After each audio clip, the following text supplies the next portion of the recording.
She moved back to Canada whenever Trump got elected. She was Okay, I think we're, she was technically an illegal alien the Sean, entire I time. think we're recording now. Oh, sorry. It's okay. That's what should. That's prompted her move back to Canada. So are we ready to go? Yes. Okay, so I'd like to call the meeting to order at minutes after 1 and ask for a moment of reflection.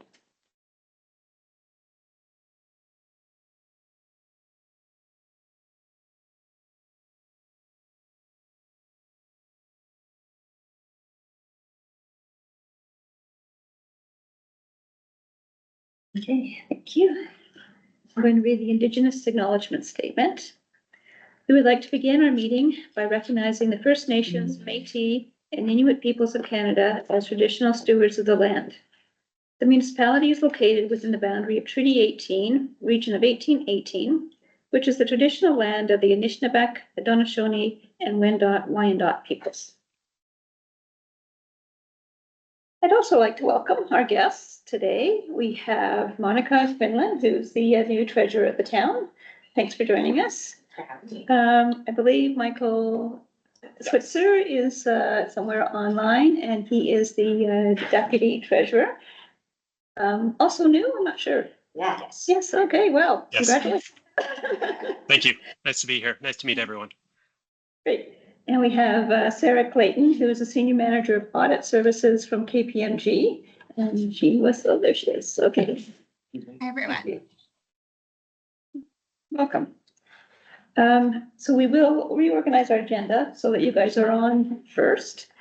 So I'd just like to ask any other changes to the agenda besides moving this item up. Okay, so can I have a motion to approve the agenda of September 19, 2024 as amended? Chris, thank you. Mover? I'll second. Joanne, thank you. All in favor? Great, thank you. That is carried. Any declaration of pecuniary interest? Being none. Okay, so shall we move to, in fact, what's that, item G in our agenda? And that will be the presentation of the 2023 audited statements. And I have Sarah down as the person leading this. Perfect. So we do have in front of us our audit findings report, which I'll walk through for everyone. I'm not going to go through every slide in full detail, but I will just speak to a few points as we kind of go throughout this presentation. So if we move along to the next slide. We do have the key contacts that were part of the audit this year. So Brennan Hall is obviously the lead engagement partner. I believe in prior years he has been the senior manager on the file, but he did recently get promoted to partner this past year. So he was the engagement partner on the library. Unfortunately, he was traveling to Vancouver today, so wasn't able to be with us here today. But I am Sarah Clayton. I'm the audit senior manager, so I'll walk us through this report today. So on the next slide, it's just the table of contents that kind of shows the flow of the report. There are quite a few hyperlinks throughout the report to jump to different sections or to jump to external links. So just making you aware of that within this PDF.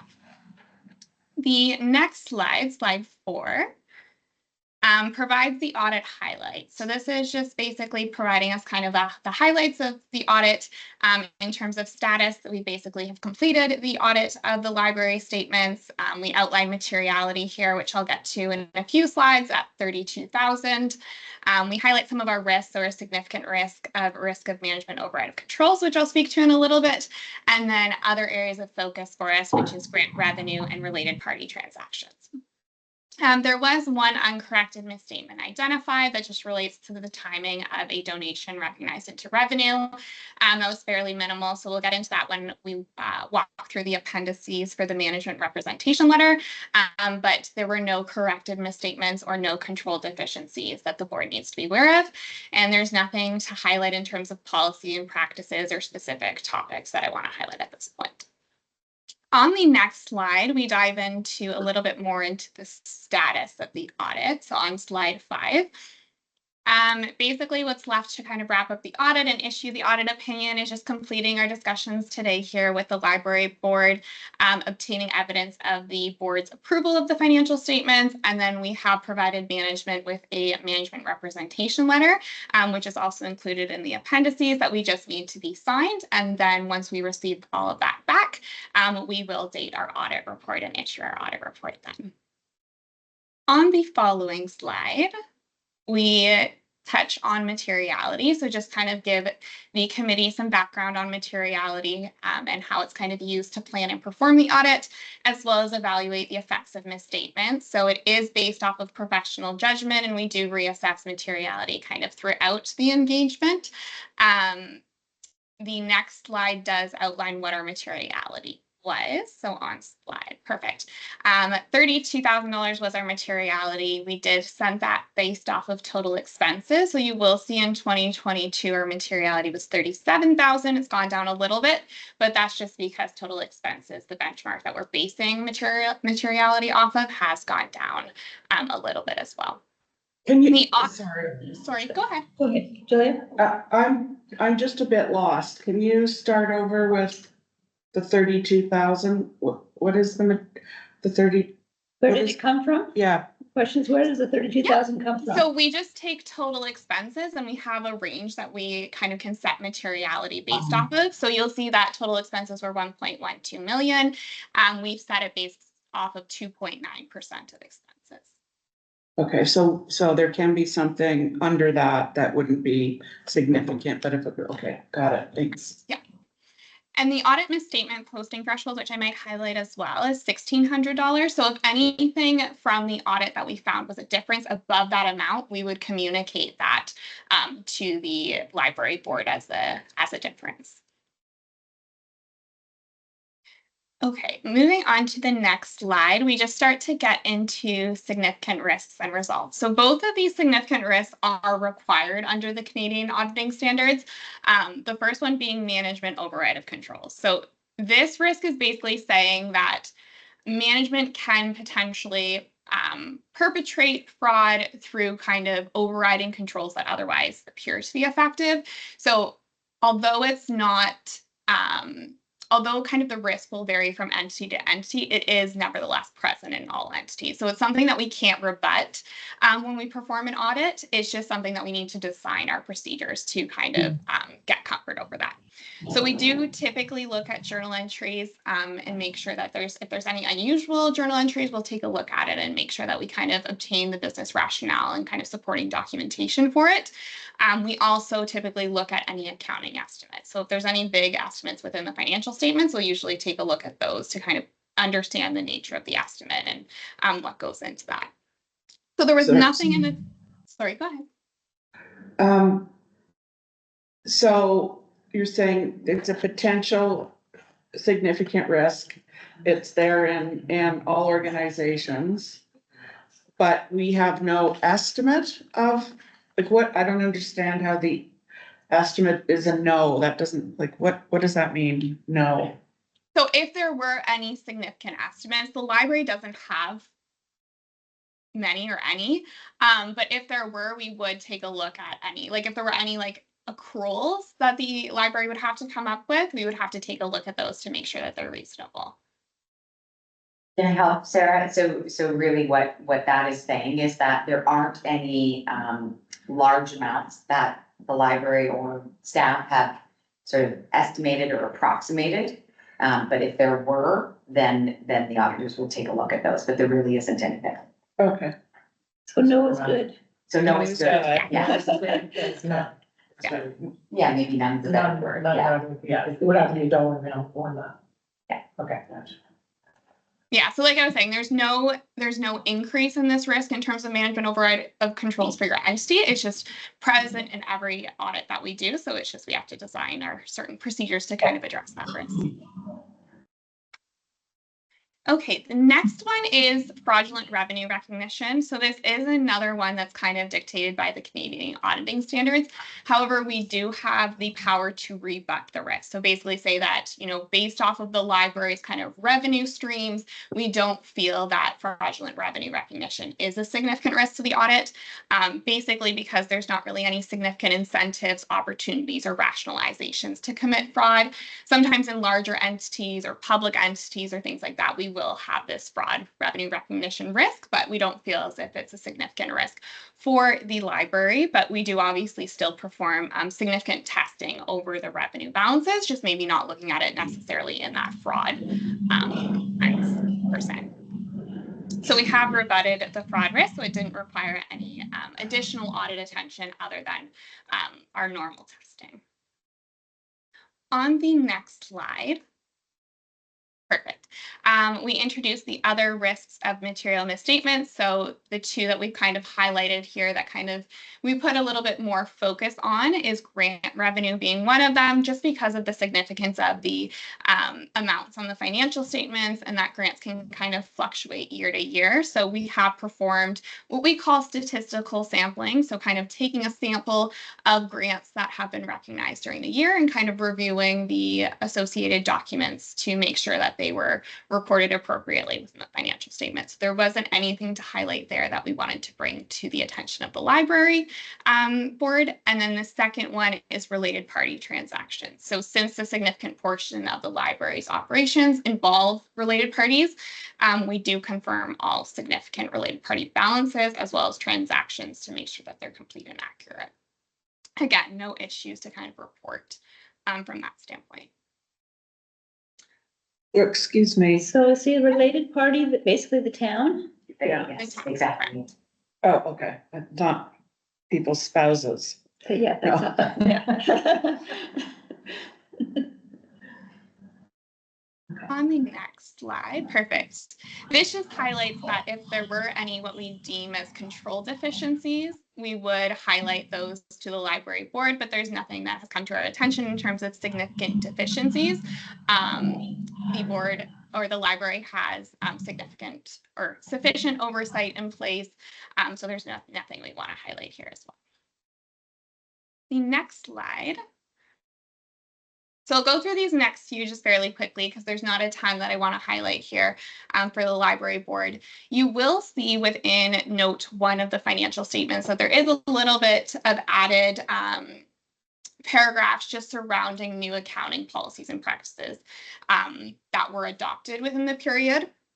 So one of those being asset retirement obligations and another being financial instruments.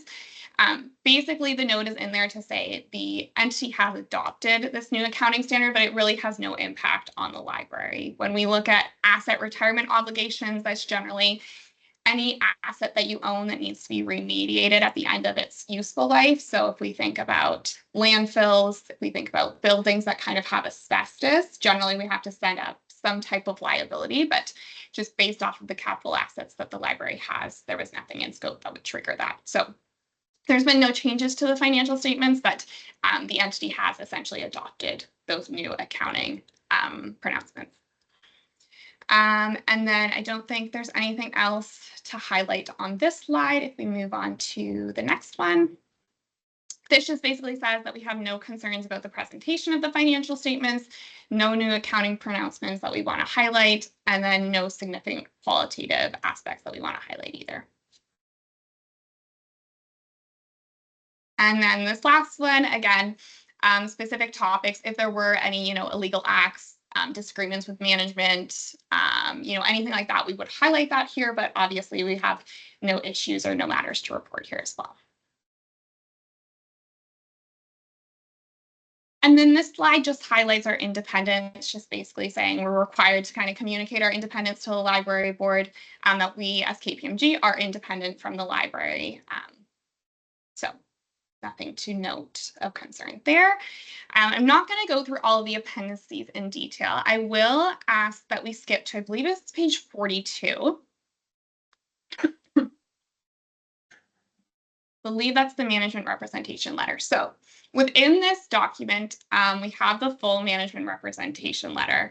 The one item I just want to draw to the attention of the library board is just the one uncorrected audit difference that I did highlight. Oops, sorry. Perfect. So it's just there was a $3,000 donation that was recognized in the current year that essentially should have been recognized in the prior year. So just because it's a timing difference, it doesn't make sense to correct that error. We just treat it as an uncorrected difference to decrease the income in the current year and then decrease the income in the current year and increase opening net assets. But obviously it being $3,000, it is a small amount. It's not material, but it is above our AMPT. So we did have to communicate to that library board today. So I might pause there to see if there's any questions. Those were all the appendices that I was going to go through, but I'm not sure if the board has any questions. So I would just make one comment. Overall, the conclusion is we came out looking very good. Perfect. No worries, no concerns, except for that 3,000. And management has been great to work with. I know kind of stepping into a new role, they've really helped to kind of get the library audit across the finish line and kind of deal with any last minute questions that we had. So we had full cooperation from management, which has been great. Good to know. There's an engagement letter as well, you mentioned. Correct. Is that something we need to look at?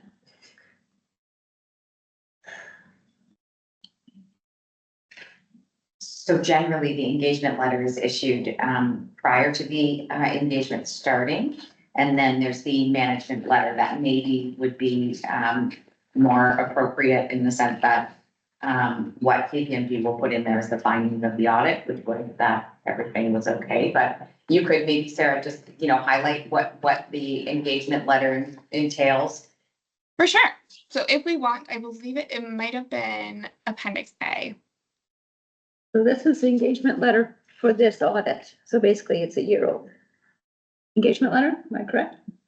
No, There's it no says date on this. 2024. Yeah, it would be Yeah, this. so this. Okay. So yeah, we issue a consolidated engagement letter. So it also includes the other audit reports that we issue. So there's the Town of Blue Mountains, there's the trust funds, the BIA, and then obviously the library board as well. So we pretty much, if you scroll down just one more page. It basically just kind of outlines the terms of the engagement, what accounting framework we're kind of dealing with, what management's responsibilities are, as well as what are the auditor's responsibilities. If you skip down one more page, we kind of have our deliverables in terms of what we will provide. There is the actual draft audit report that you'll see kind of later on in the engagement letter, but we've kind of included that and dealt with that for the library. We basically say, if we provide any tax compliance or services, we obviously say that's kind of outside of the scope of the assurance letter. And then we do just have, since we use a outside platform used Clara, we just kind of have the terms and conditions for that included in there. And then we also have the fees that are kind of described in the letter as well. Okay. And then it's just signed off by our audit partner. And I believe we received it back from Vicki because, yeah, I think, yeah, perfect. Okay. And then there's a management letter that is being signed by Michael. Is that, I saw that. It would be Michael or myself, and sometimes they request the CAO's signature on it too. I don't know, Sarah, do you do that with KPMG? We used a different audit firm, so. Yeah, we just put Michael on it for now. But if we do, yeah, I think Michael's would be sufficient. Just have him sign it and send it back. But The only reason I ask is because we have, actually Jen is the treasurer of the library board. Oh, right, that's an interesting part of it. I don't know, Sarah, what do you think? We generally would still, go ahead. well, I would say we do have Michael, or we do have it kind of saying that he has the authority to approve it, but we can also do the treasury of the library board, if that makes more sense, to take responsibility for the financial statements. It depends a bit, I was reading the letter and, which I obviously thought was the engagement letter, but I was reading it through and then I thought, I'm not sure that our treasurer can sign some of that because a lot of it's actually done by the town and yet she's legally our treasurer. So Yeah. I'm not quite sure how, So maybe we could do a dual signature. I mean, the fact is that, you know, the actual transactions, Jen doesn't really do, we do that at town hall. So it might make sense to have both signatures on there. I think just having one is totally appropriate and fine, but if the library board felt that it was, you know, they wanted Jen's signature on it too, I don't think that's an issue. Yeah, I would Because agree, we could go with a dual signature. We do that on some of our clients as well. Yeah. Do you have experience, Sarah, in other organizations that have this kind of relationship? Yeah, so I do quite a few municipalities. I'd have to double check to see how we do the management representation letter. I think as long as we have someone who's kind of responsible for the financial statements, we can also add a secondary signer on it. That's pretty common within our management representation letters. That probably makes sense. Yeah. So we can amend that and send that back. So that's this letter. I don't know. The one This that- is the That's engagement Michael's. letter, so it's That's at the, the end. Yeah. Yeah, that would be it, yeah. Yeah, because there's overlapping responsibilities there. Very, yeah, you're right. Yeah, it's a good point. Okay, so I think probably you need us to, approve the audited statements. Is that right, Sarah? correct, yeah. Yeah. So can I have a mover and seconder that the board approve the, 2023 audited financials of the Blue Mountains Public Library? That gives me Sean and, Marie. Any other questions? So is this where we can go through the actual numbers on the page? Which page are you thinking about? The The financial? statement, yeah. Isn't that what we're, If you like, okay, yeah, this, then you should, if you have questions still, then this is the time. yeah, of course now, because I couldn't print this last night, I couldn't make notes of my comments, but, Can I just clarify, just, and again, because I challenge opening things and getting, so have we received this document with all the numbers? Was that just last night? Or was that? No, it was I just couldn't open It it. was, it was last week, No, I yeah. couldn't open it. I know, it was, I had real, the board package? yes. Was added.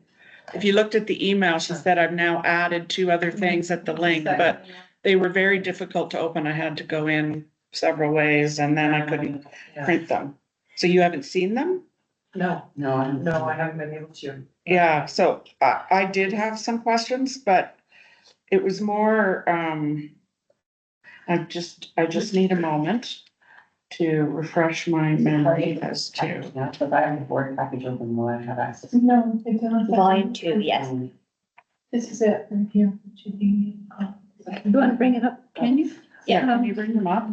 Yeah, I'm just gonna stop sharing my screen for a moment and get out of the slides and just pull the actual document up.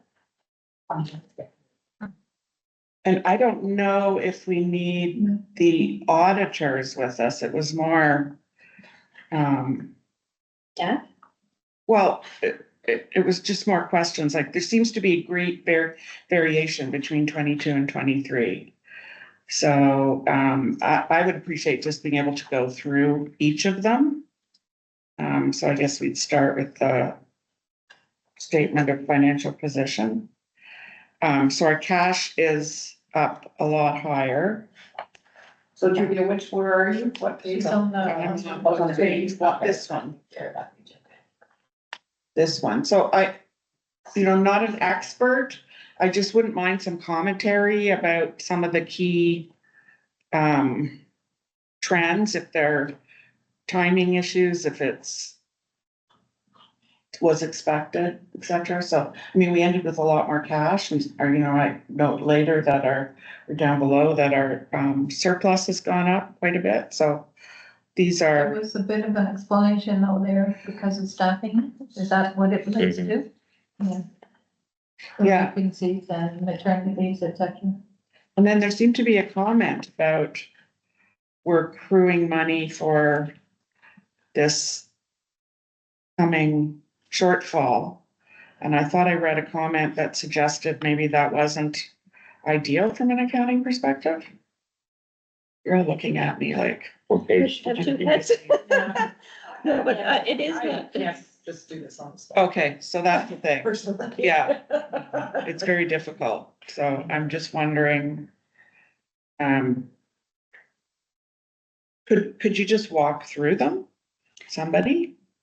Are we approving this now then? Is this part of Yeah. what the approval? Yes, We just, yes, and that's part of what the auditor will need is the approval from the board. Yeah, yeah, they're audited statements. Okay, then none of Okay. us have really had a chance to digest it, is what Julie is saying, and it's true. I just picked, I digested it, but it was hard because I couldn't print it. So I couldn't, well, I couldn't even open it, so. yeah, But I think there's a difference, one second, Mhm. between us, Yeah. between the understanding of some of the trends and what's Yeah. happening and whether or not we had a clean audit. exactly. So I Yeah. think we can approve the Yeah, audited we're not statement. questioning it, no. Yeah, we're just trying to understand some of what it might mean in terms of our own plan. Yes, So can I go ahead with the motion then? Which is to approve the audited okay. statements. No. Yes, okay, all in favor? Thank you, okay, that's carried. The second motion is that the board approve the Town of the Blue Mountains 2024 audited firm, right? Because our next audit, as a Blue Mountains Public Library auditing firm. So this motion has the import of simply saying, we're going along with the town, so we're doing a single audit and we're a component, Yes. which is cost saving approach. Big time. Yes. May I have a mover and seconder? Okay, I'll go with Julia and I'll go with Sean, if I happen to be looking that way. Any other discussion? All in favor? That is carried. Thank you very much. And that is it. So Sarah, I think you now have from us everything you need. Is that correct? Correct, yeah. We'll just need to sign management representation letter when I'll Right, update it and- with your signature and then I can. Okay, great. So I think with that, we don't need to keep you on the line any longer. Monica, am I correct in that? I don't think so, no, I'm, Jen? Yeah, Yes. we're good? Okay, Okay, good. Well, thank you. It was nice to meet everyone. Thank you so much. Thank you. Okay, bye, everyone. Hi. Now Monica, you're most welcome to stick yeah, around. I was just gonna say, can I make a suggestion about the questions on the Yeah. financial statements? Is it possible that we accumulate them? Mhm. And, you know, we could take a look and respond to them and maybe bring it, I don't know when your next board meeting is, I'm assuming it's next month. Yeah. October, Yeah, so we could, bring you something at that point. Or if you would like, if there aren't really any particular questions, you just really want to hear sort of the background. Happy to put sort of like a little briefing memo together for you, and we can bring that to the next board. And, Mike won't be here because Mike will be off, and he's about to have a baby any day now. But I'm certainly happy to do that. So you let me know, Jen, maybe through Jen, how you'd like to proceed, and I'm happy to help. And it was great meeting everybody. Thanks, Monica. Yeah, I think more, Madam Chair, through you, is that more specifically, collect your questions and send them at least a week in advance or 2 weeks in advance. It shouldn't, because it will take us, if it's gonna be line by line. No. We're not, I'm not interested in being here for that. You know what I mean? So if you have questions, then we can get them early and send to Monica and the team, I should say, Monica and To team. me, it's fine, yeah. But Monica and team will percolate through everything, I think, well in advance, and then we'll follow. And Jen may be able to answer I some was- of our yeah, I was going questions, to- so, yeah, we may not. Especially if it's Yeah. like an odd variant Yeah, of the sort, yeah. I should be able to Yeah. answer that, yeah. And it may also, some of the concerns you have might also relate to the upcoming budget, the 2025 budget. Mhm. That's for the. And that's probably the case. And we're not actually dealing with the budget today, because you've just had a chance to do some meetings on that and have. Yes, I can provide a verbal update. Well, I'm gonna do that now while Monica's still here. Is that Sure. okay? Essentially, so the budget's well underway. There aren't any real concerns. I had a really good meeting with Mike yesterday. And we just need more time to run some reports and do some really accurate projections based off maybe the last 10 years, that sort of thing. There may be a couple of language changes too, which, me being involved in that process, it also will help me understand the budget better and help me articulate the budget to the board. So it's been really helpful to actually have the time with Mike to go through it. And in terms of any concerns around not having funding to fund the increase in salaries and moving to the 60th percentile, there are no concerns. Now, what about things like we talked about the arts walk and it was expensive? Do we have those sorts of programs budgeted in for 2025? No. So the Arts Council met about a week ago to do a more thorough debrief now that I actually got a chance to dive into the numbers and really critically look at the budget. So we're actually going to change the way that we approach, if we're going to do a big annual event, or our direction was really at the end of that meeting, kind of hosting more smaller events throughout the year that are more sustainable and have a lot less risk in terms of the financial piece, but also the weather Safety. and yes, liability, that sort of thing. So, yes. So are we thinking then not doing it, or maybe going more in partnership with the town to do it, or? No, we're not going to move forward with it next year. We're sort of reimagining what it could look like with less of a financial impact, and then all of the other sort of pieces that I mentioned. Yeah. Can I just ask one question while you're here? It's about the capital grants. So if there's a budget for capital grants from the town, like, what are some of the kinds of, appreciating you're new, what are some of the kinds of reasons that, it would be less? The Time? actual would be less? Yeah. It could be that the project didn't go forward, Okay. or the project is minimally there. Generally Okay, it would be so less. it's time. Okay, Yeah. thank you. I'm not sure where we're at. Which line are you looking at? I am looking at page 2, revenue. And we've got revenue from the town of Blue Mountains under, operating grants, which is online, and then capital grants. So the first column is the budget, and then the second column is the actual for Yeah. 2023, which is not far off what was done in 2022, but generally it would be, we budgeted for project X and Y maybe, and only X went forward, or Yeah, we're only so okay. far along. That makes sense, thanks. So are we done with the budget for now? Okay, Great. thank you so Okay. much. Thanks for having me. Thank you. Enjoy your stay in town. Yeah, thank you.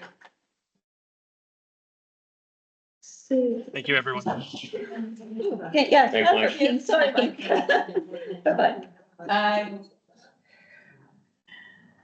Sorry, can I just, and I'm really sorry if I'm completely losing it, but do we have a 2025 budget? No. No. We were going to look at it today, Oh, and then It's being deferred.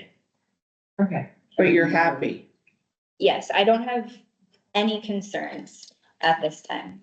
Okay, Yes. We're still running some more numbers, but in terms of like, we were really focusing on the salary piece and we're good. Okay, It's Yeah. just in terms of process, what happens then? Does the board approve the budget, or is Yeah. that something, okay? Yes, So is it coming to the October meeting for approval on the meeting? Okay, Yeah. October or November, whichever okay, okay. your schedule is. yeah. And does that line up with town budget? How does that line up? Because of our funding Yeah. agreement, so. Most libraries, you go to the board for the first level of approval, and then you need to go to council for the second level of approval. But with our funding agreement, council has already given us 6% of last year's tax levy, so I already know what we're getting from the municipality. Right, The second part though is if what we get from the levy is not enough, which it's not. And it hasn't been, it's not like the next year is any different. Yeah. Then what we do is we have the reserve where our surplus goes into, any surplus we have. And in our funding agreement, that's our money. We can do whatever we want with it. Yeah.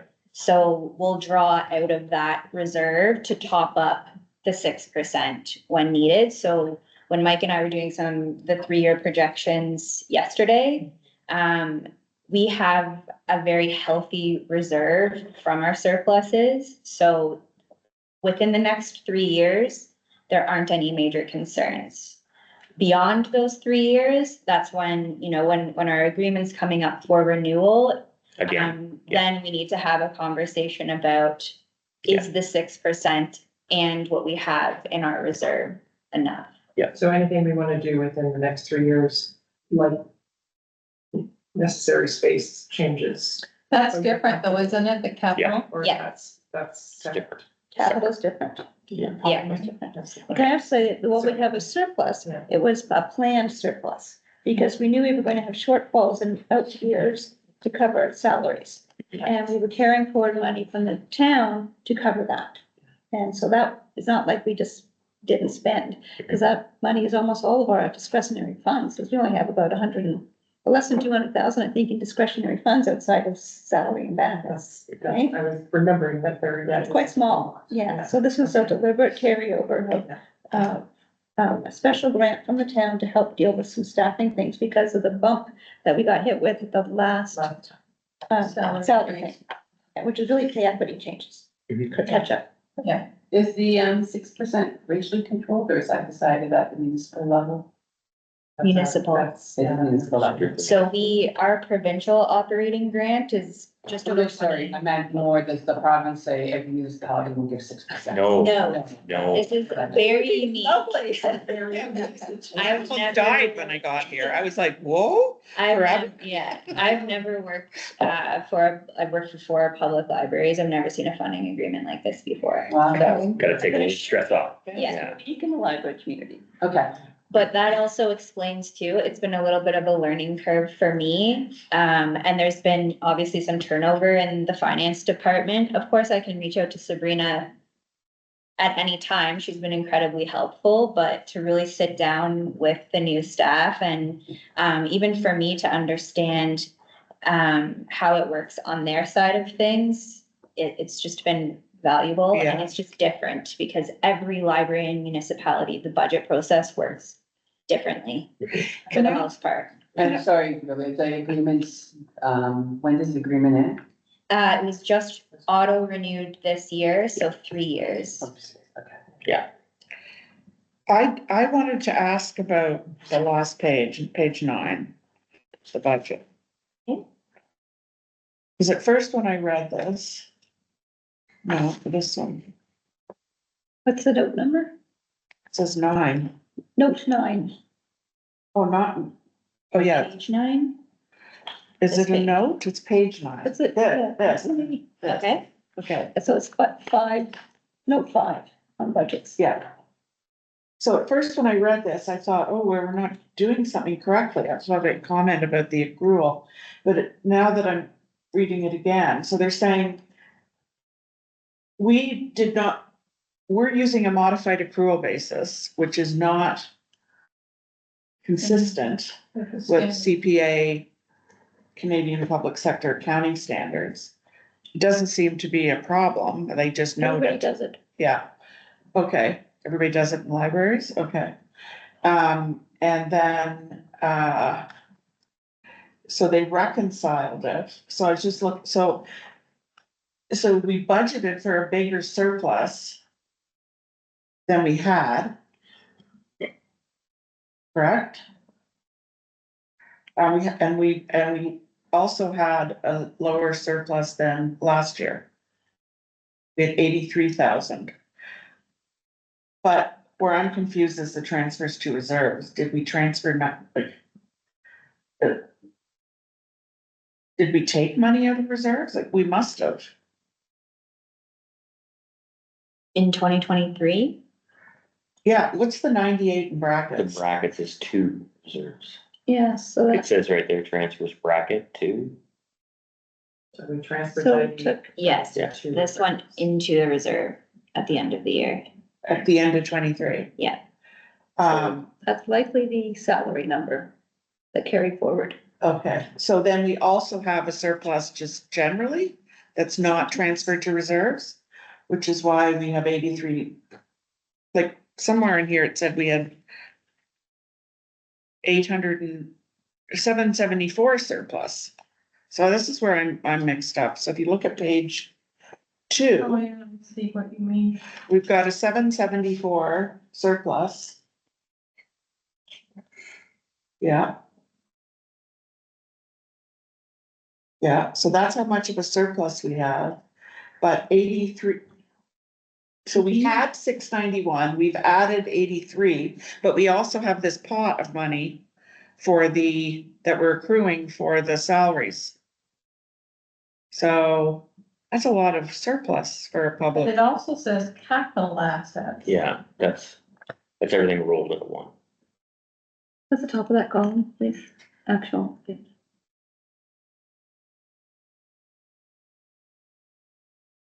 Is that retained equity? So that would be So that's. That's like the values. the value of Yeah, everything. so Oh, it's okay. not- It's Oh, not okay, money. okay, I get it. Well. I'm not used to being called accumulated surplus and Yeah, used to be called retained earnings, which anyway, it's really wrapping your head around depreciation this and as well. all that stuff. Right? Yeah. It's- Okay, so our reserve.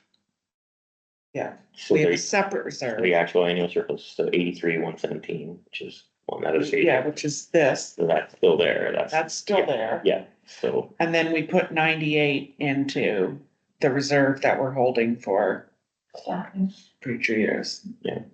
Clear as mud. yes, financial world. Yeah, they talk about standards, but they don't use language that's the same. No, yeah. No, they do. We're also under a particular set of standards, the public sector standard. And that's not nice, where I was working, that was not the standard we had. We had a Right. different standard. Your own standard. And you in the health community probably has a different standard. So it all uses slightly different language and means different things. Mhm. Though I have to say that audited presentation we saw was the best I'd ever seen in terms of clarity. Mhm. And what to be concerned about and what not. I don't find it that clear, but it's, so if it's the best you've seen.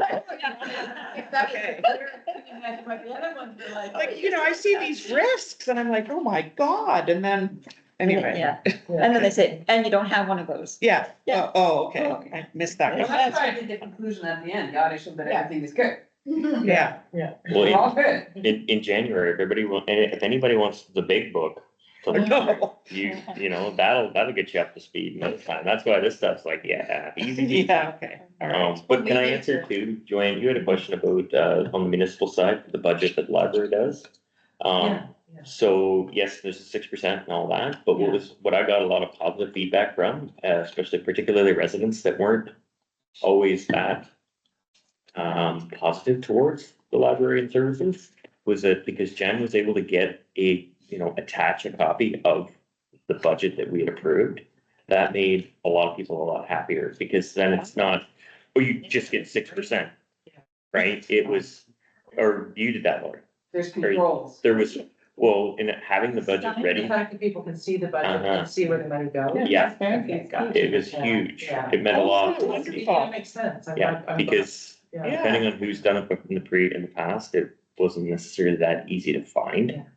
So it just shrouds the mystery. Yeah, Now it's not a mystery. Yeah. There's, Yeah, so it made a big difference. It had well, to the people that I spoke to, or that spoke to me Yeah, about it had a really positive impact. that's good, yeah. Good, so we should be able to do that again after we approve the 2025 budget, get it up here. It also helps too, because before our budget wasn't populated into the variance reports, for now it is. So that, again, that's like some of the conversations I've been having with Mike, just to, Sounds like you Yeah. have a good rapport with him Yeah. and, good communication, Tom. he's been very helpful. Good. It's good when people are both new, Yeah, it Yeah. helps. or like there's a new team on both sides, right? Yeah, Yeah. Well, the nice thing too is I don't have an accounting background, so I can educate on the governance piece and sort of our process and agreements and that sort of thing. But then if there's, something I don't understand, or if I'm trying to look at a budget critically, it's kind of nice to get a perspective from someone that has that experience. So that's yeah, what the conversations have been about so far. okay.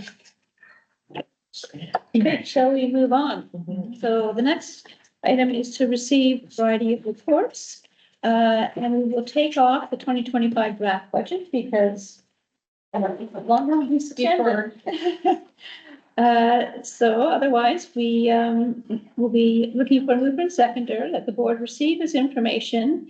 ADM 0.24.27 entitled Action Plan Update September, of the updated BNPL Future Story Project Charter.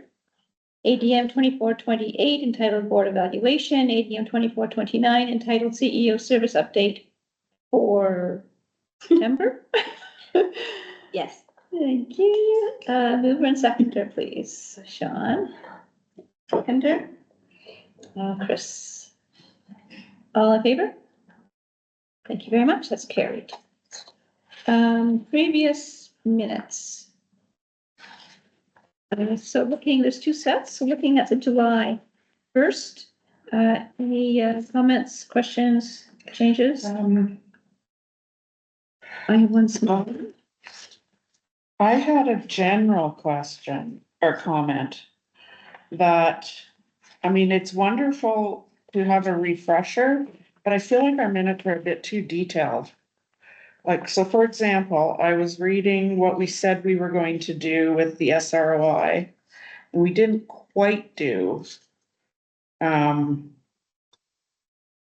We didn't quite do it that way, so I feel like there's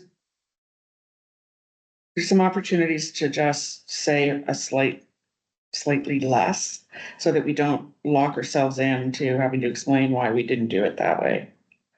So, like, if you just look at the, under the community hubs, you know.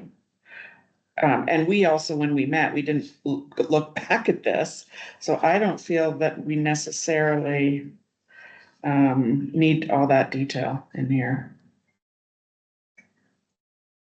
It's Okay. more of a general comment. I wouldn't suggest changing the minutes per Well, day. yeah, that's fine. I mean, we've had discussions around this and trying to find out what is The the level balance. that we should have, because I found that in the past they've been a little too brief. Yeah, So that's fine. We can sort of take that as advisement for the next round. I will make note. Okay. I like some details so we kind of keep us on track. But maybe some of the detail of how could be left more open is what I'm hearing from you, Julia. So that you can make other decisions at the time that you enter a project or task or committee. That Maybe what we do is we say decision and then action. Decision, action, for each of those. So the decision was like, instead of sort of saying, here's how the discussion went, just say what the decision was and what the action coming out of it. Yeah, that's certainly what's needed. Yeah.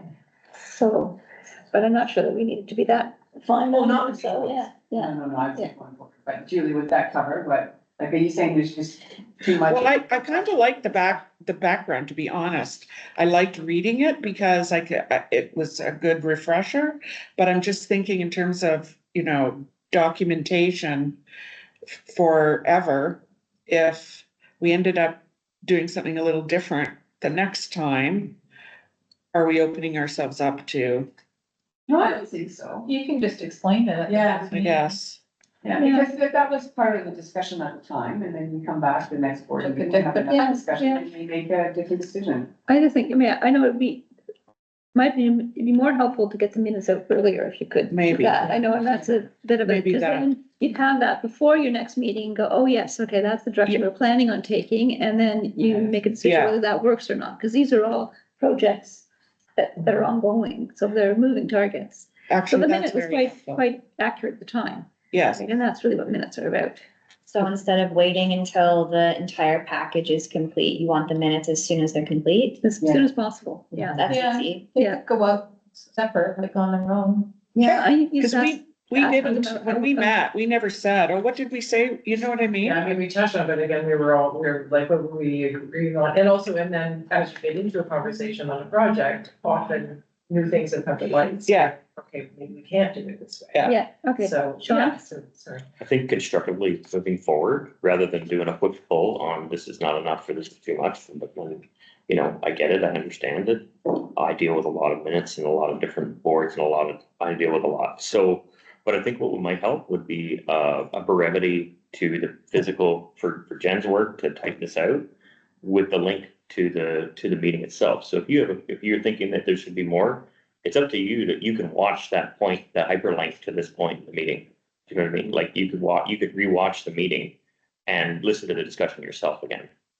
Well, but either, that's what I'm saying, like, if you have if you don't think that if you think it's too much that's being taken down, but then you think it's gonna be not enough, you gotta, I like You gotta Lori's rethink it. suggestion, because she sort of, maybe the issue is just, by the time I read this, I was like, is that what we said? Oh, I don't know if we followed it that way, so, but you don't wanna watch the meeting over again? no. Let's, It's always. so let's see if we can't get the minutes out separately and as Yeah. soon as possible after the That's a meeting, I very think. simple act. We Okay, can do that okay, for sure. that's great. Yeah. I could also investigate using the same software the town does for council and committee meetings. I don't sure what that does. So, for instance. Yeah. What McKinley just said is you can do it very easily with a council meeting because the attachments are under each agenda item. You can click on something and it'll actually pull up What it said. where in the meeting it happened. Oh, okay. So it's just a much more sophisticated software that would just make it easier for you. Mhm. They might say no, I don't really know how that works, but I That's an wouldn't option. have that. to- You mean that's referring to what Sean's suggesting, that it tells you exactly when you. Takes you right to that point. yes, I don't think we need to be and that. it could eliminate SharePoint. We all like that. Not that. The bigger issue, I believe, is seeing it so close to the meeting, and I think that it's just more productive if we can get, if it's draft, it's draft. But those points are there, and then if we have thoughts, then we're prepared in this meeting to say, okay, I'd like to be reworded, and then we're voting on that rewording. Yeah, because sometimes there's, Yeah. sorry, go ahead. Well, sometimes if there's so much all at once, to be full disclosure here, publicly, I haven't read the package because I've got issues with my son and daughter-in-law in Ottawa and issues with my father in Chatham, and I've been going back and forth between the two, and husband having surgery, and I couldn't do it. So a little bit at a time would be more Sure. manageable for me. But I do also think there are some unnecessary words, like I don't think, and I would like this to be modified. The CEO is confused and concerned. Like, I don't think you should put that in there. That's under G2, the entitled Q2 financials. Like, I don't think minutes should have words like that. Pardon? Reflect the motion. Just the facts. Emotion, They should not reflect Yeah, emotion. Oh, yeah. Yeah, not You motion. meant- It should not reflect someone's emotion. Yeah. Yeah, the CEO, That's opinion. Decisions and action. yeah. Yeah, that's where you get back to the decision that was made and the action that came out. Yeah, I think that's a bit of an anomaly. I wouldn't say there's been emotion reflected in other minutes, but that can be removed Yeah. easily. yeah. Can you just go to E for a moment? We'll see something. I wrote myself a note about a correction here, but I don't remember what it was. E, so something had to be.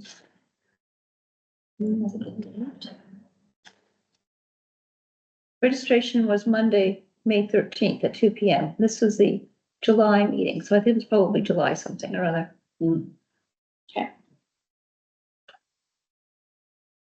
There's a minor typo in F, point 1. The CEO already mentioned that the town needs to notify staff that the libraries are ready for installation. Yeah. Thank you. I did see that. Okay, can we move on to the August, minutes? And then I'll have a motion for the two of them. And I just noticed that these motions weren't numbered or identified as carried, even though you have movers and seconders. I don't know whether that's because it's a special meeting or it's a. No, they should be numbered. Okay.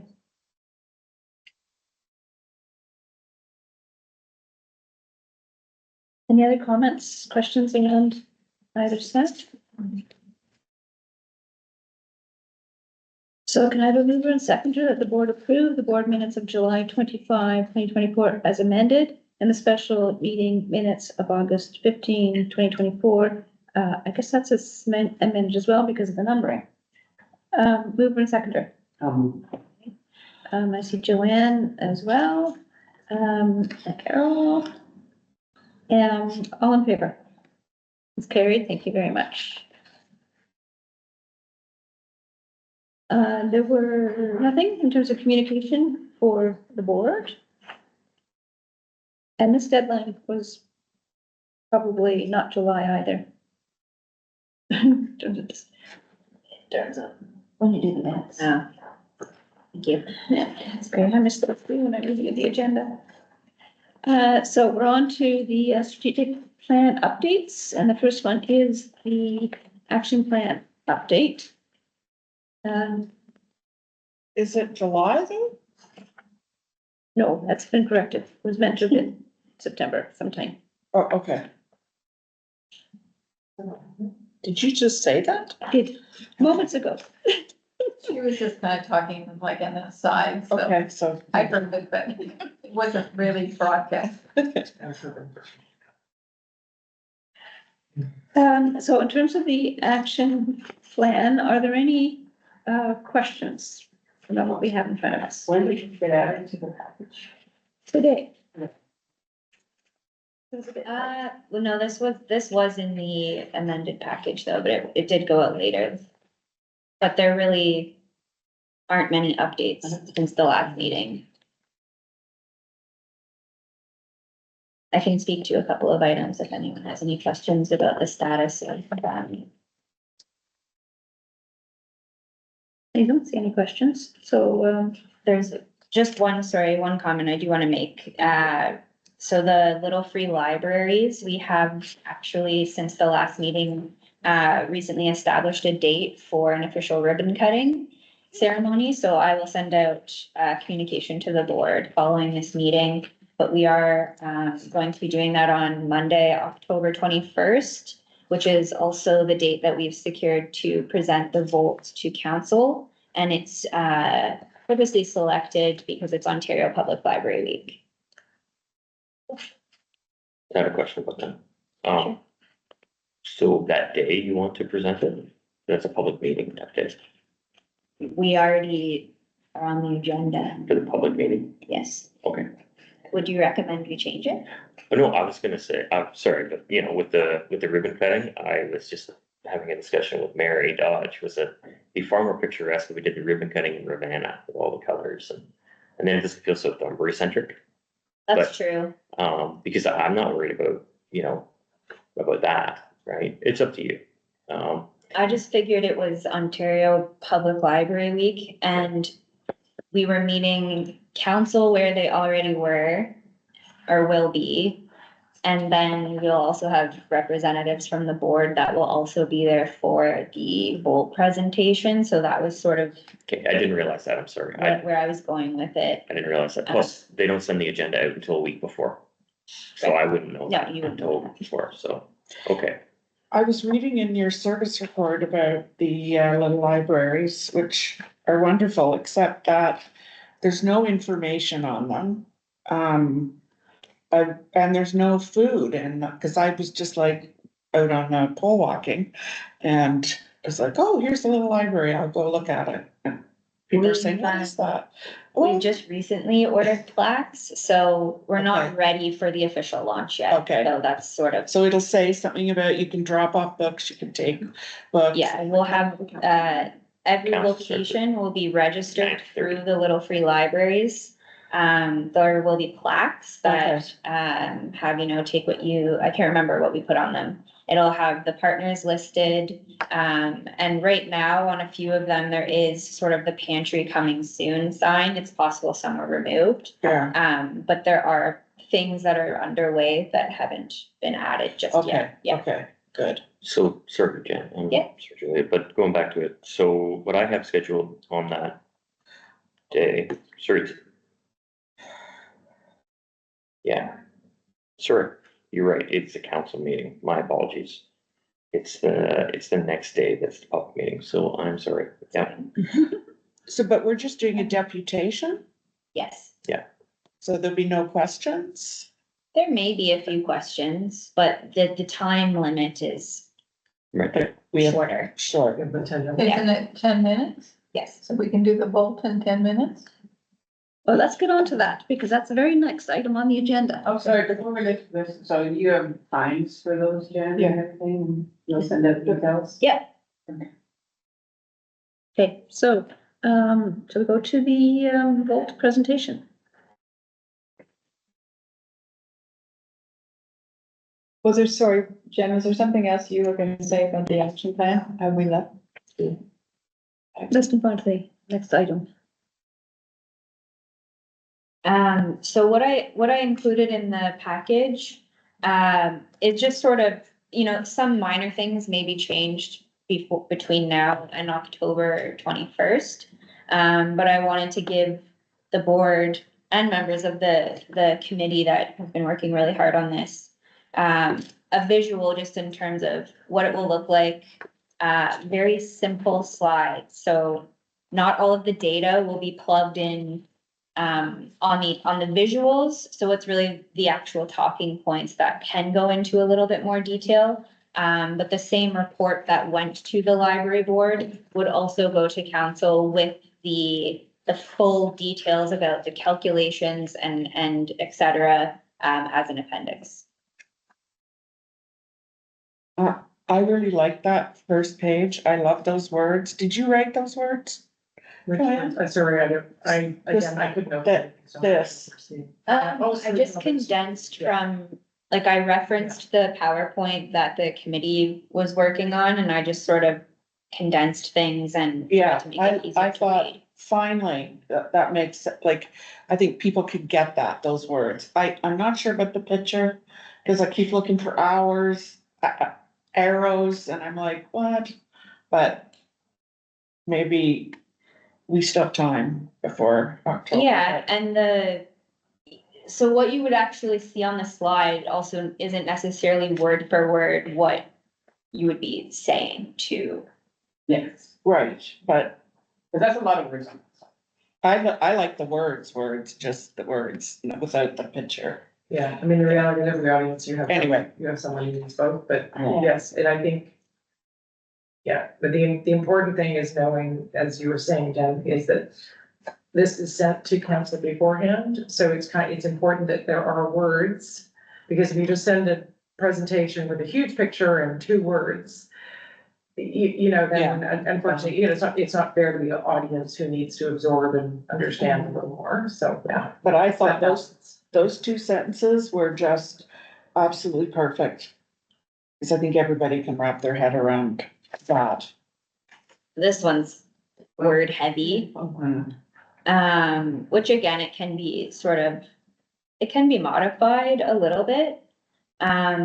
It was really the last slide that I particularly wanted to focus on today, but I don't know if we want to go through. Can I just ask about that one you just went Yes. past, where it said the it's slide number 6 on this section, so I don't know how you number these. It's lower than you. More page numbers. I had a question on this one. But Okay, just go, okay, so you've got that very last bullet. The NPL generates 260 or return of 254%. Isn't one of those wrong? Isn't it 260% or is it $2.54? I think it's the same. Yeah, it just needs to be. Yeah, So one of those needs to be updated. But I don't know which one. my question relating to this slide, we're generating 260, but what's the expense to create that? it doesn't matter because they're saying for every dollar invested. I also went back to, and revisited it. 2.6. Yeah. I went back to a webinar and rewatched part of it where the consultants that developed the toolkit were talking about it, and they were really focusing, and this Yeah, they were really advising us that the purpose of the volt is not to present figures as estimates of dollars saved. And it's not about what wasn't spent either. It's about the value we created. Yeah. I was gonna say, I think that's, yeah. Which will be integrated in, like, when I'm trying to think about how this will look when we deliver it to council, I think that is a very important. I have it sort of in some notes, with the slides as well, that really needs to be explained. Yeah, I think that's critical, because otherwise you're looking at the two sides of an equation. Not that, what we're going after. So Julie, you had a concern about a slide further up. Well, just the next one, key metrics, but again, I don't know if we're gonna need this slide, like, to me, the summaries of each of the areas, just. Like, some of them are really clear, like, culture, economic benefit of special collections and other materials related to the culture and history of the Blue Mountains, okay, got it. But then inclusion and well-being is just accessible collections, you know, but then when you go to the slide on it, it's clear, so I don't know, maybe we don't need this slide. Where's the summary, or we just go to each one. And say, cause I don't know, I just, We do actually have them all listed here on this slide. yeah, And then you go into individual slides, which probably is, we don't probably you could need get this. rid of this one. Yeah, that's And what I then think, you save a bit of time. Yes. But all of it already on Yes. the other slide. Does that I make think sense? the, Jen? the format that we had before, just, that would have been an appendix slide, because we went right to the value by category. And the explanation's right there, so you could see the value delivered and the explanation of what that meant. I think that was, so we weren't repeating, because if you read a list and then 3 slides later you're explained it, it's yeah, hard to know, Yeah. so. yeah, I think, I'm fine to delete it. I'm just looking at some of the notes that I wrote, and I think it was just more so when I was trying to picture us explaining things, it gives a better visual when we get into talking about the domains. I think that one's a good slide that you're on now. It's the next one I think we can get rid of. yeah, It's that one, it's that one. Yeah, well, that's fine. yeah, cause they're explained one by one, which is more understandable Or too. could we separate the previous one so it's less text heavy?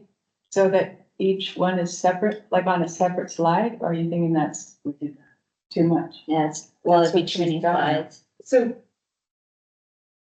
I'm just thinking about the last meeting that we had, and I think we had got to a place where we had the contents of what we wanted. And I think, I'm not sure what's happened in between, but there's different content here than what we had agreed in the last meeting. There's a lot more here, and I'm concerned if we only have 10 minutes, that this is a lot more. I can ask to, sorry, I can just ask this to, what I did before. Just say, you know what, there's a lot to delve into here. We need more than 10 minutes. I can do that again. I'm happy to do that again. Because there again, this was requested. Yes, Right? And I would reiterate again that there's been a lot to go into this. So 10 minutes is way too constricted. And I'm sure I can get support to have more than 10 minutes. Because you're right, Joanne, this is not, and everybody, yeah, this is not a 10-minute talk through it as quickly as possible kind of presentation, right? Like, Yeah, I mean. There's a lot. Originally, it was gonna be a combined meeting, and then we realized that, you know, to get the information and everything, and I don't mind it, if it has to be 10 minutes, it's 10 minutes, but I think in that case, really, there's some really high-level key messages, it really is about the value, and if there's a desire for a follow-up, further in-depth discussion about how the tool works, et cetera, then I feel like we can do that, so I also feel like when I look at the public meetings, there is so much to go through, and, you know, at this point, I feel that it's important that council see the results. this is a council meeting though. I thought it was a public meeting. It's a council meeting. Public meeting's the next day, Um, the Monday. if we think about it too, like when I do, or the CEO, whoever it is, when we present the year in review, it's a deputation. I think with a deputation, I think we can use that time effectively to just show like the library is a good investment. Yeah, I'm agreeing, I'm looking at all Just saying the, that the spread it out. Too many slides. A few, yeah, but I'm not sure that we can, Or maybe take it was too brief before, so you expand it. But if we have the extra time, I think you've got. If you want the the extra problem time to solved, present and it. questions are always separate. And there's no time limit on the questions that get generated from it. There's no Yeah. timeline on that. Just FYI. Oh, so we could end up with a dialogue back and forth. Oh, yeah. But how much space will they allow? There's no limitation on the questions. So we could take the whole day? What about all the other people waiting? We'll have to get themselves settled in and get educated on what we do with the library. Okay. No, you know what I mean. I think it gave everybody a bit more time to relax or settle into doing the presentation and not be watching the clock at 10 minutes. Yeah, because it honors all the work that the committee Sure. here has put into it, and Yeah. also honors the council members who have a lot to absorb to make sure they fully understand what we're presenting. But they, to be fair too, right, they have an entire week to observe it before everybody, like, But we'll, there's a week before. Everything is always given, everything's sent to council 1 week in advance. Does everybody use that time? If they don't, that's on them, but anyway, yeah. and I also hear what I think Jen was saying, that we don't want, see, when I did presentations in my educational role, it was be be image heavy and text light. And the emphasis was on the speaker notes that you're saying, but you have to honor people who are visual and want the word, so a little bit of balance. Do you ever send the package with speaker notes? I don't. Or maybe you could do that so that the slides are a little less text heavy, but they have the additional information, maybe they wouldn't. Okay. I think all the information they need will be in the staff report. Mhm. You mean a written document versus the slides? Yeah, so the same report that came to the board, I can't remember if it was May. It would look very similar. It would just have an appendix instead of a hyperlink to the details of the vote. Mhm. So at that point, even if council didn't have enough time to thoroughly review it, if they were to have questions after the fact, then it would actually also give us more time to answer them better.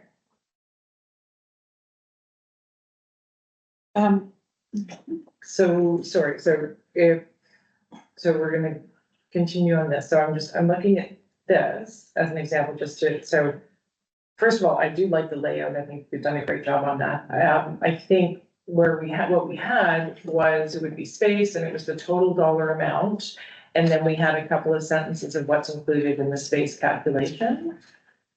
And while I like the breakout, I feel, again, like, maybe this is where I'm seeing, like, there's almost too much detail. I don't know, that's just me personally, that the dollar amount by type of element then leads me to think, is that the only elements? Is that, why is one 5,000 and one 14,000? It's sometimes if you have too many numbers on the page, it's a little without any reference point. As opposed to like just space, the benefit of public space provided is 31,106. This, Includes. With this includes, and then it's the, Meeting benefits space. by our meeting space, our common spaces, museum visits, et cetera. So more kind of list of items than the dollar breakout, and I would include, but I like that breakout, but I would include it in an appendix. If not in the speaker notes, like it would be. I would leave it as is, frankly. Cause I think it's a good breakout, it gives them a good idea of the kind of value for different types of things, and some of them might care more about certain aspects than others, and I don't think it's. If you're A lot of presenting information. it though, would you go through each of those numbers? I wouldn't. No, I would- I I'd like think some that of you that. just go with the top and just say it includes X, Y, Z. Yeah, it And kind of then- goes back to what you said before, doing that some people, different people take different things out. And the orange text kind of splits up the bullets if you were to list them all. Like if you think of the orange text with the numbers, somebody will pay attention to that, and somebody will just see it as spreading out the blue text and be able to scan down through the blue text. And as you say, you know, you could highlight one in particular, like this in particular, the major, economic benefit comes from, generated by local volunteers. Mhm. Yeah. You don't have to go through all of them, but, you know, pull out a key one in each one, but they can see what else is there. I have a request on the entertainment and leisure page. Please, Senior do fitness. not include senior fitness under entertainment and leisure. Sweet. I hope it's not included there in the vault itself, because it is inclusion and well-being. It's not I wondered about entertainment. that too, like, It's not knit and natters and trivia night. You know what I mean? Like, this is keeping seniors active, healthy. healthy. Does the vault split it this way? Is it programming all land under? Inclusion and well-being, it specifies on the slide what's covered. That is one of the weaknesses It's of not going with under. a generic product like this, is they may solve things differently than how we would see them.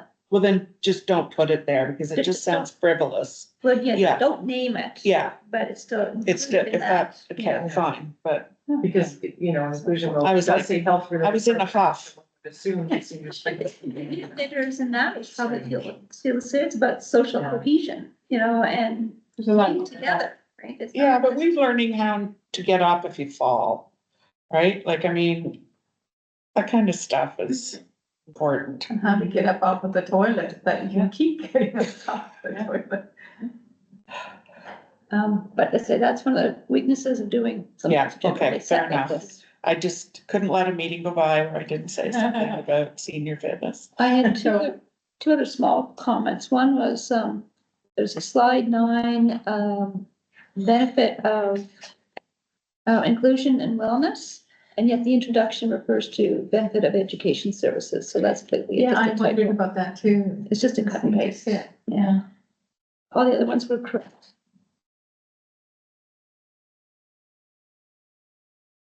And my other comment had simply been the first 4 photos were all children. And it kind of sent a message that we're about children only. And we're trying to say we're a community up for everybody. Yeah. I mean, I can change some of them out, but I was strategically for some of the slides picking That's good. photos that represent it. Well, I guess that's one we're deleting. But you can take that photo and move it elsewhere. Share it like that. I like how you've got our staff. But we do cover gallery, library, archive, museum, real staff, like people that actually work here, photos from actual events. What about buses No, I thought that was, it's just the first 3 were, the first 4 were children, and which I think sent a pretty strong visual message. Hmm. And it was too dominant. And it's pictures of sad teenagers. We don't have much for Because they're not, that's why they need to be sad. No, Yeah. I'm just kidding. I really like the last page. Well, I don't like that graphic, but I like the applying the results. Well, and that slide, it's really actually, I was even playing around with it after the agenda package was sent out. But I'll look at the one this one, it's really the speaking notes that we'll have to craft a little bit, but these are really these were notes from our meeting, but these were sort of the power lines, like Yeah. the powerful messages that. Yeah, So it's definitely about a extremely valuable partner and, investments in interest in term, but valuable partner, but we also said, about the space is focusing on the space. So some of the accessibility, so we had, some of the accessibility challenges we're not able to address. As an emergency designated emergency station, is that in there? It's not On the draft. specifically on this. And the biggest, the real issue, that we need people to understand about the implications of the not delivering on the space is the fact that it's difficult for us to have programs across our entire community age group. So we have seniors programs, we have kids programs, there's nothing for use, not nothing, there are very few, sorry. Space constraints are limiting our ability to deliver to all segments, and I think those are some key points that we wanted to highlight in that, yes, we are delivering significant value, we could deliver more value. Here are some areas of challenge because of our space constraints, and I think that needs to be worked out good. Yeah. The other, when I was putting this together, too, is I always struggle with the focus because I feel like with the bold focusing, like this is so positive that I don't want to get into the nitty gritty of, like. Yeah, I think, sorry, just to clarify, what we were trying to do was exactly seeing the value that we're providing. We can provide even more, like how do we move forward and provide more? There are areas and again, it's just if we can adapt and expand and address some of the Ellie Shore challenges, we can deliver even more value. Do we want to do a next step slide? Can I ask, can we just briefly go into the project charter? Because there was a separation from one presentation to two. Yes. And how I read that was that the first presentation was purely about the SORI. The second one was about the implications on space and Yeah. so I think that was a deliberate separation. Now, Joanne, I think I hear you wanting to put it back together. Well, when we talked about it, earlier, it was like, we sort of wanted the message around this to say, we've been doing such a great job, look at the return, but we do have some limitations. So I'm thinking maybe like a next step slide could possibly say, we want to come back and talk about, how we can enhance our service to our community and in there, talk about the space challenges. I'm thinking, Joanne. Oh, and looking forward to the results of the MRFA. Yeah. So maybe a next step could be, how do we relate to MRFA? Like, just to let council know that this isn't just a one-off. This is the first of the second presentation. The second presentation will build on this and talk about what we need to even increase the, SROI and how we plan on doing that. And then you could get into space. Cause I mean, the whole need to be in, meeting that accessibility requirements is a huge argument for changing our space, but I don't know if we want to put it in here. But that would be our next step. No, I mean, it all makes sense. It all makes sense. It would be a bridge between the two, so you're staying positive with the focus, the positive focus of, SROI, and then we're leading into the MRFA, and then that's the bridge, the next steps would be a bridge to connect those two. Yeah. Which is where we started out with our first council meeting, where presentation, where we wanted another building. So can you keep the what we know slide? Yeah. You just duplicated it? Yeah. Okay. Yeah. Cause I like the what we know slide, I think that's great, and I think the message around the space in there is just enough to get interest. Yeah, no, I like your idea. I like the bridge there and with the two. Yeah, sorry, in our conversation, we kind of came to we'll end that, but I think the next steps. Yeah, let's just coming back to the notes. And then it's gonna be a big gap. Yeah. There's another discussion. Yeah. Who do we see as making this, deputation, the speaking? I wanted to ask that too. I wanted to ask that too. I thought you guys have done this presentation, but it sounds like Jen, you put it together. Well, the updated, like, I don't know, when I'm doing presentation slides, I have to kind of draft notes to wrap my head around it, I guess. is there any interest on the SRI committee, or like, do specific people want to speak? I'd prefer to ask, would it be advantageous to have you do it? Like, I'm happy to do it. what do you think? Cause this is a good opportunity to profile. Give Jen some more profile. She seems to be doing quite well, I though. think probably the person who understands it best should present it. Yeah, and is that I would like to. you? Because you're the one who's been digging mostly into this actual mold. Probably. So I think we go with you. Okay, Yeah, I'd be very comfortable. okay. And we all know the date. Yes, October 21st. We can all be there. Yes, we Many of can. us anyway. We're gonna be there and So then I will also incorporate, I'll say something really quickly about Ontario Public Library. week. I would maybe put that at the end, so that we're not getting into our Okay. our time, because I think the goal's more important than the fact that you happen to pick this week. You may be in with that, and we picked this week to present to you because it's, But you can also make that statement when you do the ribbon cutting at the little libraries. And push the library week. We will, yeah. I don't know who will all be there. Hopefully everyone that'll be at the meeting will pop over, but okay, I'll thank you. What was I doing?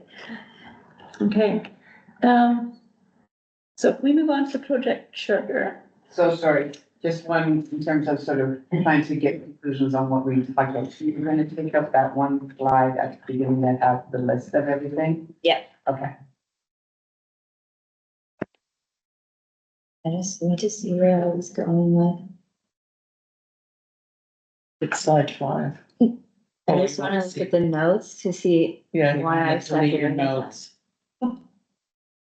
Just keep them for now, but you know. Well, we'll see you too before, though it has to go out ahead of this time. has to go to council earlier than our next meeting, correct? Okay. Cause I Yes, guess, yeah. the meeting's 19th and Yeah. has to be ahead of that. The 11th, I think. Or something. So we're basically approving this. Yes, and that's a motion that's coming up, but it's rolled into the project charter, which is what I need to get back to that. You're pushing. I was watching behind. No, it's good.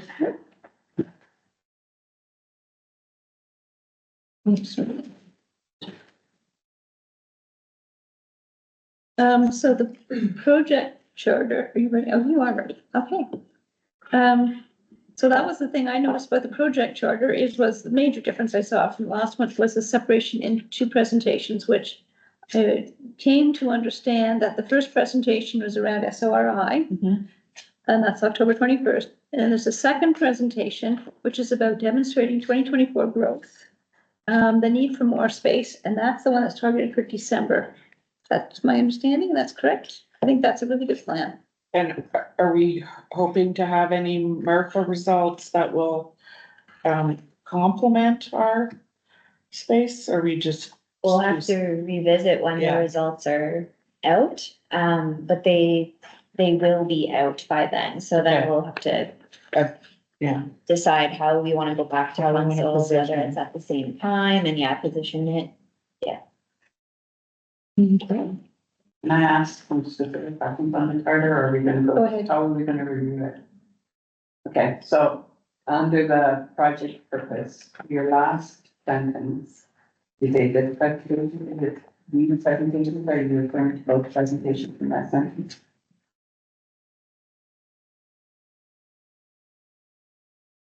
We've modified to the second oh wait, this presentation will demonstrate, okay, so the bolts will demonstrate that.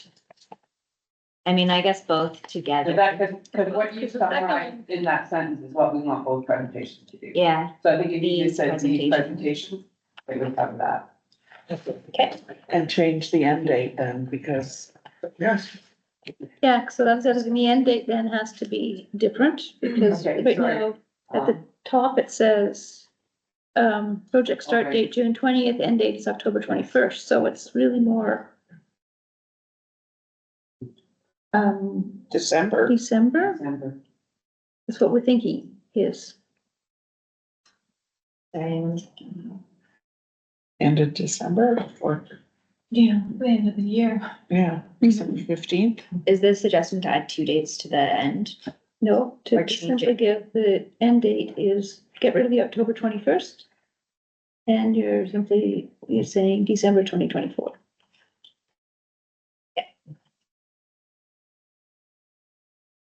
And to go to the project objectives. Mhm. The last one, I don't think it's quite what we were hoping to get, the security council, people and funding for the expansion library services. I think that's what we'd all love, but I don't think we would get that. I think it's more to come back with options on expansion and maybe get, people to work with the town. Or support in principle. Or That's, support, yeah. that's the biggest thing is Yeah. that when you label it with approval. Yeah, but Yeah. support in principle. To get council support on Yeah, Support principles. the exploration of, yeah. Yeah. potential options for something. Yeah.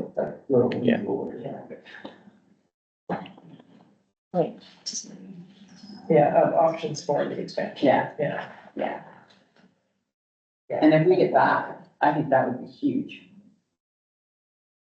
But, I'm not sure, we are quite free to explore those things anyway, without their approval. But it's to get their support on it and report back.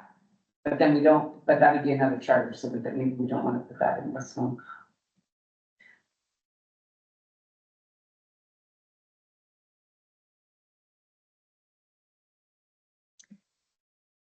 Because some exploration may require, let's just call it like a space, a separate analysis of, use of space here. It might be, actually, hiring more consultants or moving to a certain step. So we're not sure what the options. But we don't need their approval for those things. Well, we can approve, we have a range to approve ourselves without that, Exactly, yeah. but it's support, right? And then my last point was around key stakeholders. Do we want to put board members as a key stakeholder or is that just a game? I don't know. I'm us as key stakeholders, I mean, that's kind of obvious. Is that kind of, okay. So what's our wording for under objections then? It's just council support Well, I think, for Yeah. something, for.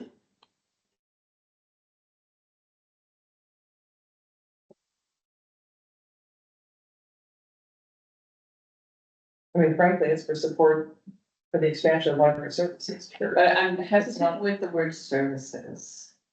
Because, Yes, That doesn't mean building, we're looking. yeah, it's for expansion of the hard tangible. I mean, we can certainly leave it like expansion of library facilities, I would say. Yes, They yeah. support it, and but we're not asking for a motion from them to do that. This is really why we're doing it. Yeah. So I think it's fair then. And I like this because then we can say that the development of the options also will be dependent on what comes out of America. So it's not like we're trying to be disconnected from it. I would just say secure council support for the expansion of library facilities. Yeah, I don't think we need to explore the options. Mm-hmm. That's what we've been trying all year. Well, and that's Well, also. that's looking it. out. What does that Still about mean then? What does that mean? Like, what are the next steps if that's what we get? Oh, we're not asking them to do anything. No. What are the next steps for us if we get that? If we had their support, well, we're still waiting on Bertha. And we're trying to pull together, I guess, the accessibility information, and we have to decide, what we think we should be doing next, but most of that is in our power to, with that, if we want to push forward for, another Okay. study or something. And I would say too, right, most importantly, whatever the results are, or when those results come is when, after that point is when this should come. Otherwise, it's just gonna be, oh, thanks for coming, but we'll just wait until we know more. Exactly. And then it's like, thanks for coming, but goodbye. Or thanks for coming, but now there's the election. So we can't do anything till the new council comes in. Yeah, well, Okay. I've voiced my opinion, stuff, we all know where my heart lies, but, yeah, it's best. Cause then it's just like an easy out to say, well, thanks for coming, but we're gonna wait. So whatever this is, should be after the MRFA and all that, right? Then dovetail it all together. Yeah, no, I'm Just like that. I'm just a bit challenged because we keep coming back to whether or not we're asking council for something or we're just informing them. That's still not clear. So we say the secure cuts and just help me understand what support, maybe what support would look like, because we had started with, let's have a, like, you know, requesting a specific motion and action and asking them to do staff for something. That's one level of support. There's another level of, I don't know what support in general means, and I'm just trying to wrap my head around it again, which is why we come back to presentations that either there's two. If we actually need a motion or a mention or a support in principle, I think was the term, then we actually, you know, at what date by the end of this year do we have to get that from them in order that we could achieve this? And if none of us are, you know, and if none of us are at a point where if we are just not going to ask council for it, we don't need to, we can, as a board, decide. So the objectives of this is is get in front of council and our taxpayers, the value of the library, and highlight where expansion would further benefit the community. I'm okay with that. My challenge with the last statement, and every time we talk about securing council something, is it kind of gets us down a rabbit hole of, is it a motion? Is it which meeting do we need to be at? And then are we, again, just back to, you know, are we as a board delivering something or are we not delivering because we didn't get their support for the expansion? And I feel like I'm talking a little circular, so sorry. So what Yeah. authority does the board have? Could the board decide that we're gonna take the money and just expand the building? Or do we need town? It's not our building. Okay, so, but the end result we want is an expansion of this building. So how do we get to that? Well, I think part of the discussion's been in the context of MRFA, so we have a sense of where that is going, because that's their planning process. Yeah. And then if they say, for example, well, we think there should be something happening in Craigleith in 10 to 15 years, then our response is, well, we have issues between now and then.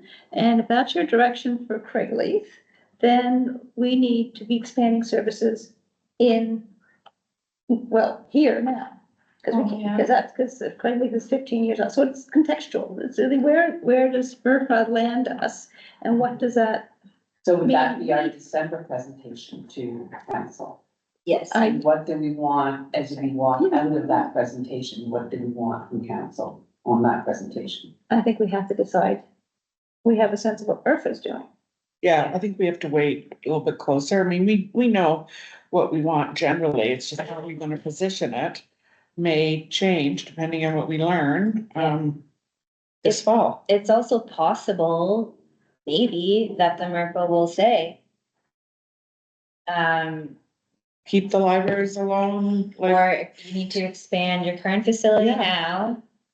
I don't know, Yeah. like they have all of this exact same information that council has. So it really just depends on how, that's put together with what the community says. And the council, I'm assuming, has no obligation to follow the recommendations of MRFA. Yep. It's all That's Yes. correct. then going to be another. It can be, thank you. So that's happened before. Mhm. To try and figure out what we want this last line to be, and that's what I'm asking, what, like. We present the presentation in December.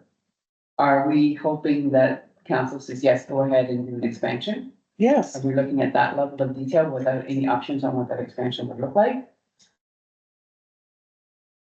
If they were to say to us, yeah, we support the idea of expanding library service, come back to us with specific proposals. yeah, Yeah, okay, that's, I think would be more feasible, so we want to secure council support for the expansion of the library and, I don't know if approval's in the right word, but come back and present options, like this is where we get back to the option thing, Yeah. right? And I would avoid putting specific timelines on that, because that's not usually that's not really welcomed.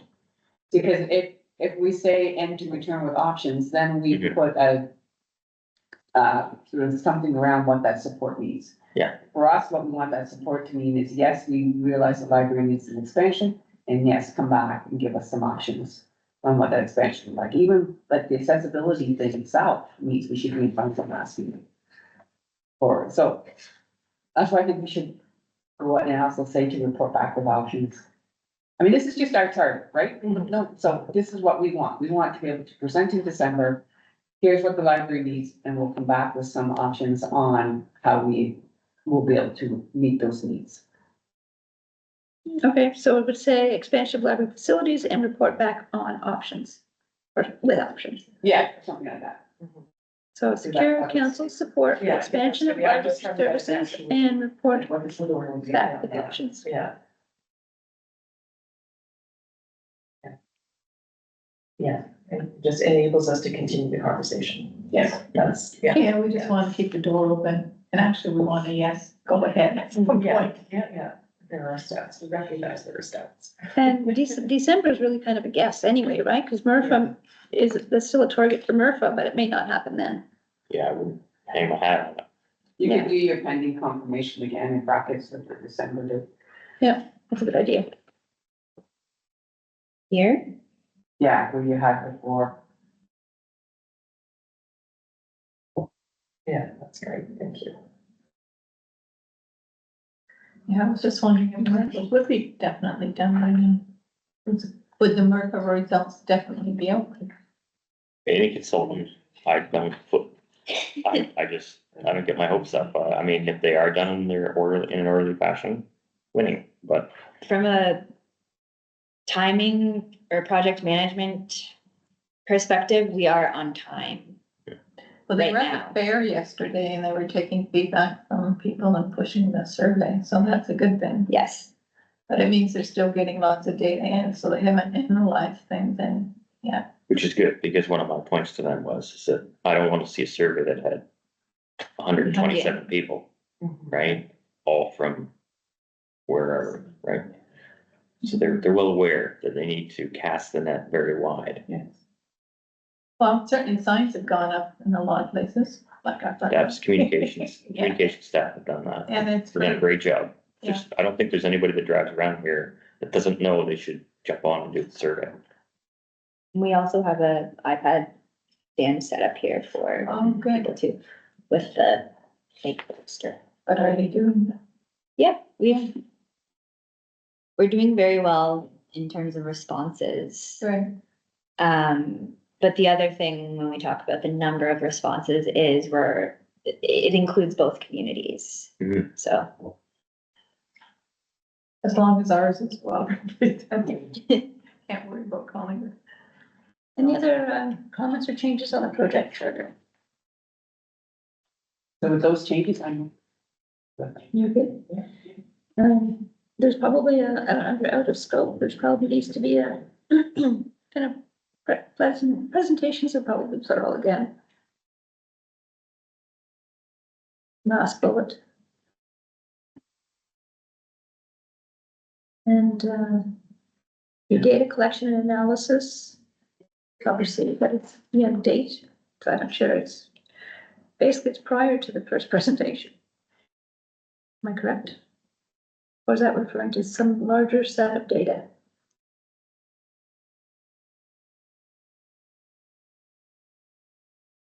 Or does it matter if we just take that out because we're just hitting certain milestones and presentations? So you're saying you're saying the data collection is not in scope? Sorry.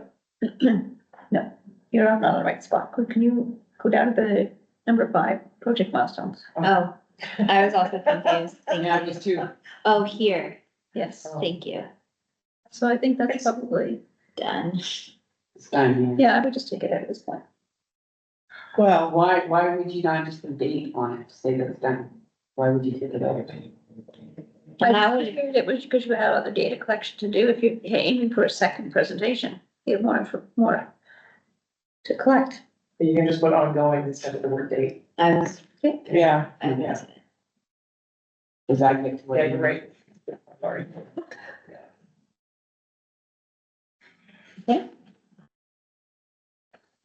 So. The third item listed in this particular agenda item is next steps. We talked about meetings with the counselors one-to-one, around this presentation. And, you know, I'm not sure we want to try and do that ahead of time or do that afterwards. After. Okay. I think it'll get them percolating. Hopefully, after the October. And we can kind of capitalize on that, hopefully. Okay. That's, but what I wouldn't mind doing is we have some slides coming up around key influencers. Mhm. And I think we might use this presentation as a case in point of how to think our way through that. Because this is concrete, and so maybe we can sort of consider our next steps within that context. Sure. Okay. So can I have a motion that the board approve the SROI and expansion project charter as, I guess, amended? Okay, Marie and Chris. Any other discussions on that? All in favor? Great, okay, that's passed, thank you. Who was first? Marie. Thank you. So the next item on the agenda is your report on MRFA. Maybe you've probably given us part of that. I can give a quick update. Yes, we're on time in terms of community engagement. We've seen the consultants appear multiple times in person in both communities, which is great. We've received over 2,500 responses to the survey. Actually, I believe it was 2,750 the last time we did a touch base on numbers. So there have been some outreach activities since then. So I imagine that we've probably spiked a little bit higher again in terms of the survey response. There are, at the project level, talks about securing an October date for a joint council meeting to do an update on the project. I don't have any details on that, but of course, as soon as I do, I can inform the board. But ultimately, I would say that in terms of collaboration and just ensuring that our library has a strong voice on the committee, I think things are going pretty well from that perspective.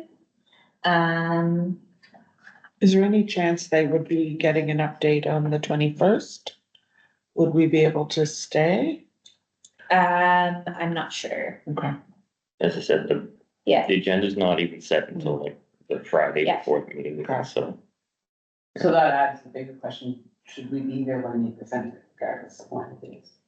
I imagine it'll be on a different day because Okay. the intention is for it to be a joint council meeting between Collingwood Okay. and the town of the Blue Mountains. So logistically, it can be done, but that's not 100% the final sort of plan for that update. But regardless, the plan is to provide both councils with an update on the project in October. I would imagine that there'd be a lot of interest on this, and people would want to go Yeah. with their non-public attendance. We usually are in council meetings anyways, right? So I don't know why it would be any different. Anything else under MRFA? I just want to say that I also participated in a focus group for outdoor sports and rec. There were, I think, half a dozen of us on the meeting, maybe. I was there actually on behalf of tennis. There was Collingwood Tennis Club, and then there was 3 or 4 people from pickleball.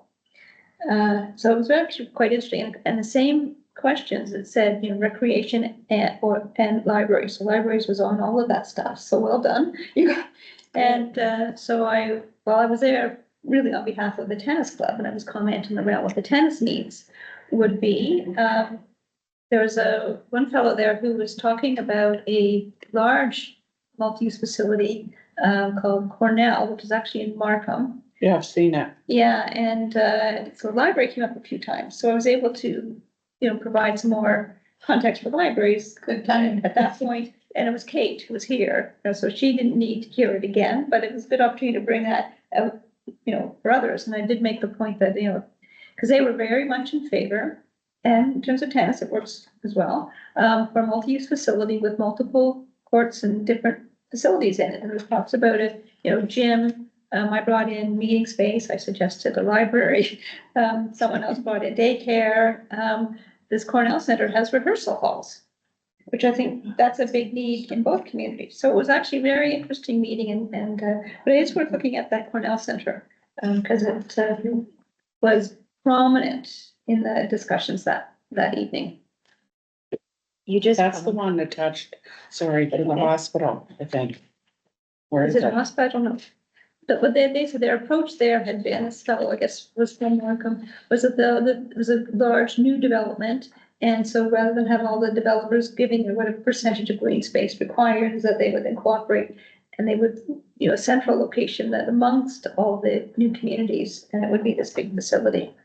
You were going to say something? You just prompted me to, there is a library specific focus group that is happening on Monday, September 23rd. It's library user groups and health and social service groups.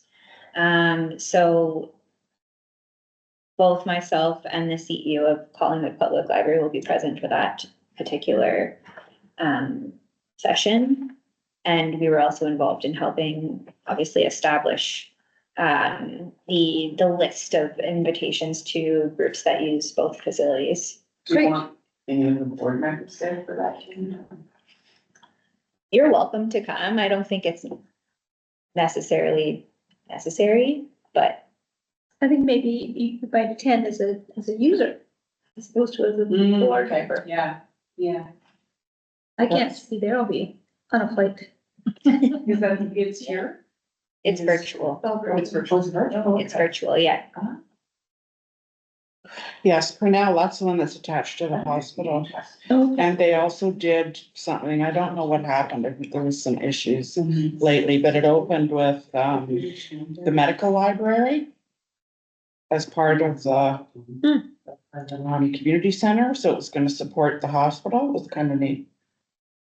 But aren't they locking the door now between the two facilities and something? They had to lock them with COVID. So I don't know what happened, but it was like, I was so infuriated because I waited and waited for that, and then I'm finally back there and you can't get in there because it was closed because of COVID. This must be open now. So Jen, how do you get the link or the invite to that, or? I'll follow up and I'll send it out Okay, to perfect. everyone, because you do have to register. Okay. Mary was a manager down in Markham. Was she a manager for the library in the Cornell Center? Mary, Or Mary? Mary Dodge. I don't. oh, I talked to her about that and she might have been. She was there, not there when I was there, so. I don't know for sure. Okay. So that's, okay, our next discussion is the key influencers. So.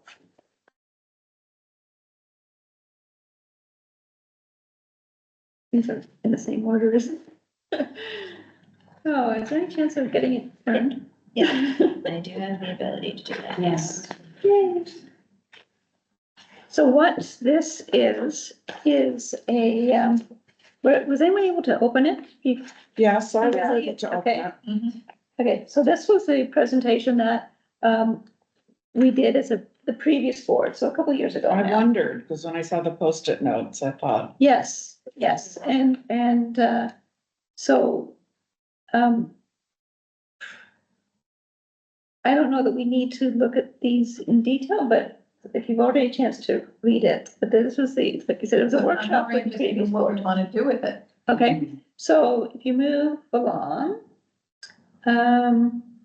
we no, keep going. Okay, so I'll go straight to the, what do you wanna do with it? So we had this yellow, green, red, yellow thing, and then what we had done is we'd taken a look at what our local relationships were.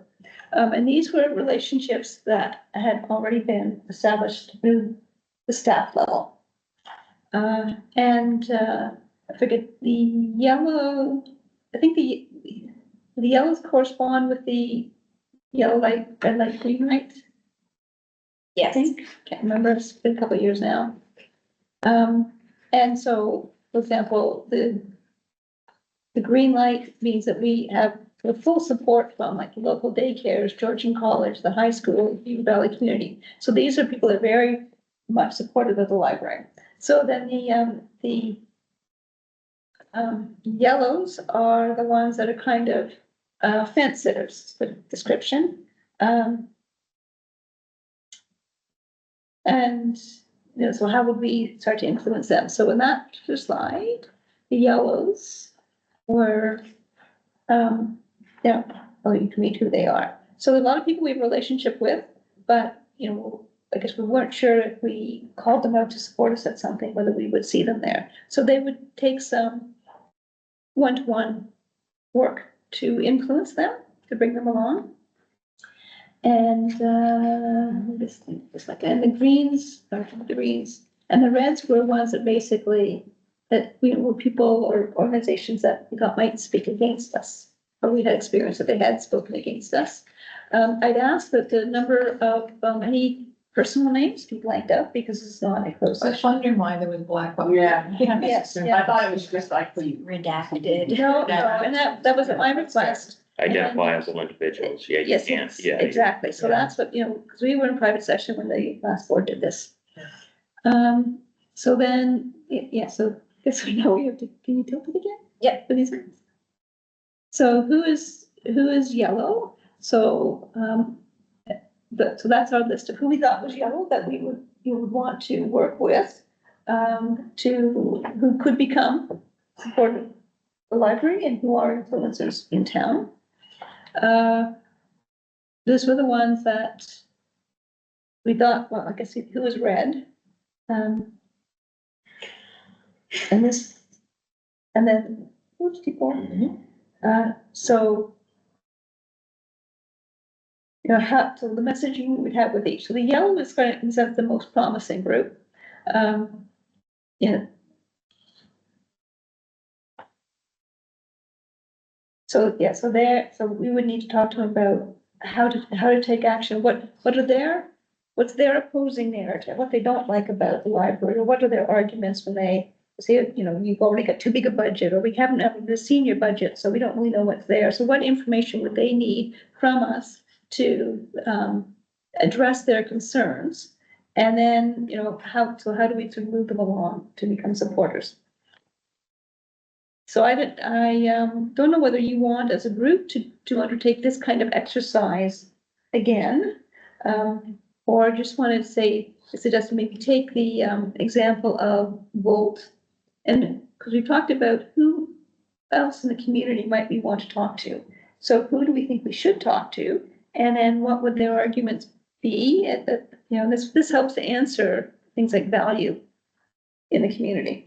But are we going for a specific goal in our conversations with these different groups? In other words, are we looking for them to support us just as a generic, okay, what services do you provide? And I'm happy to support those. Or are we saying we want your support because we're lobbying for more space?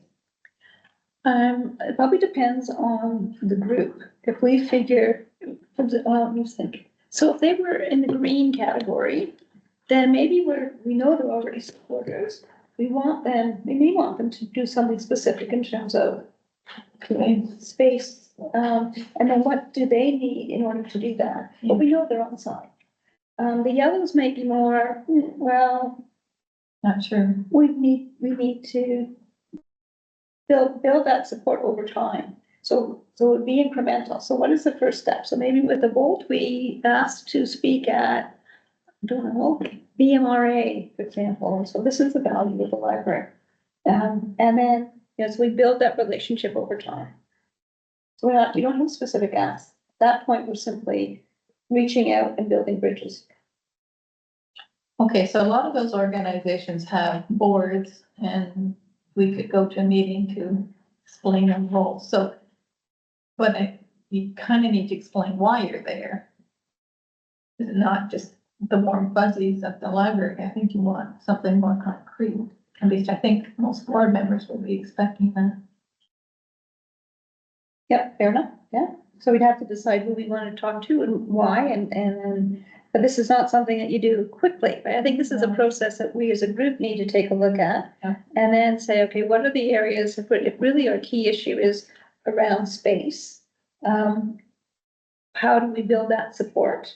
And we've been working hard with council to build that support, and it, you know, we're well into our second year on that, if not longer. But it's also, we have to build the support of the community. So how do we want to take the project of space generally, and maybe another meeting, talk about how would we take the information we now have between the bolts and then soon MRFA, and who do we? Accessibility, yeah, so who do we need to meet with and talk to? And are they already as supported, and what do they need from us? Or, you know, where do they fall? Where do we put our energy for the goal that we're after? Well, part of that is, as I would understand it, is we need council's endorsement to move to building. So recognition that there is a space need and that they're willing to tackle it. So if we're looking for community support with that, which is what I would think we're looking for, so the word isn't just coming from us, but it's coming from others, then the ask would be, you know, like, how are you willing to support us in this, or we come with them with ideas? We would welcome your support if you would send a letter to a council Or member what do you need to know from us to do that. that you will support us? Like, what are your questions What that do we you think need it's to there? address? Yeah. So, if I'm right, what we're trying to decide is, do we feel like that we're at a stage where we should have another meeting, call it a committee, or just in terms of, like, we'll call it an advocacy committee, because to sort of define, yes, it is about space and how do we move that needle forward.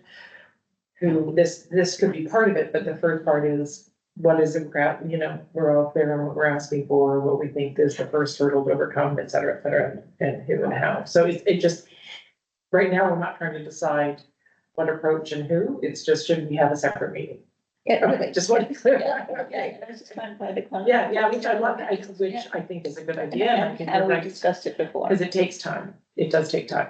Yes, There's probably lots more groups and since this was done, and lots more, you know, individual connections that we might have and. Yeah. well, a lot of those blacked out names are people that I know personally, who I think, you know, would be interested in. Yeah, And, you know, frankly, at one point, Marie, you were on that list, which is one of the reasons I thought, oh, maybe I should ask Marie to sit on the board. You're one of the black spots up there. Maybe would this be though like a brainstorming planning meeting, like not part of our regular? I think that's true. I think we did this over maybe a half day session. Because we did a couple of those with Sabrina, and I think it sort of lends itself to the same approach. Mhm.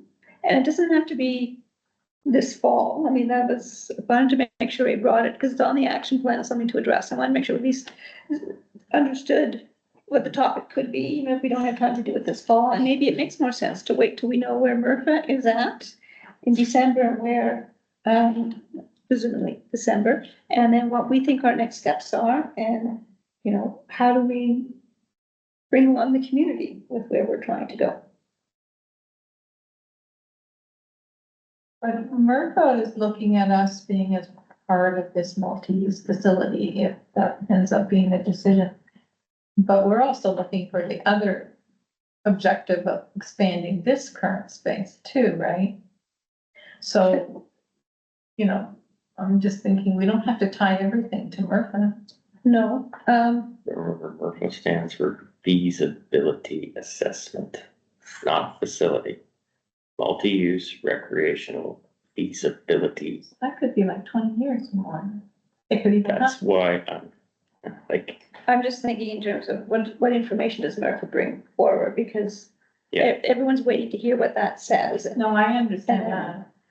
But it also, I mean, they have talked about it, the focus group, they talked about, you know, the whole question of separate facilities. And a lot of people commented that, yeah, there's also the need, even if we don't create a multi-use facility, I'm thinking of the tennis one again.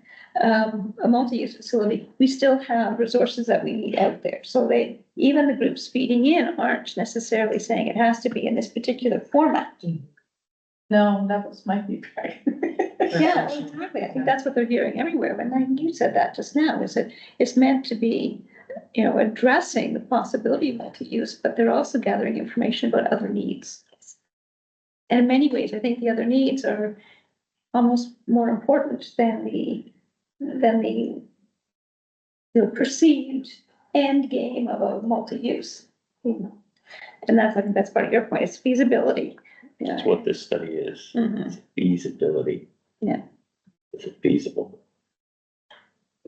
So just to, And I think what will land well is feasibility. It is feasible if we better enhance the facilities we have. Yeah.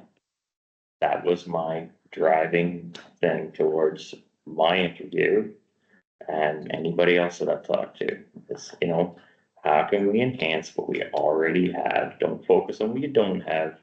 Focus on what you do have, right?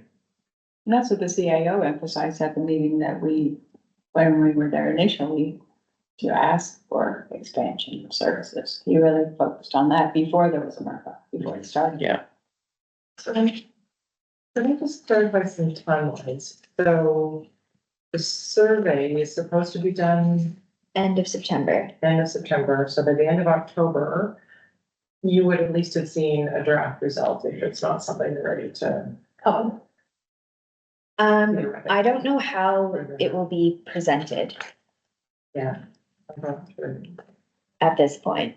I don't actually know. Yeah, I'm thinking about the amount of time and what you're saying, and that I would propose and then that we just can we set a meeting in November to set up what we'll call an advocacy committee or a space advocacy committee, I don't know what we want to call it.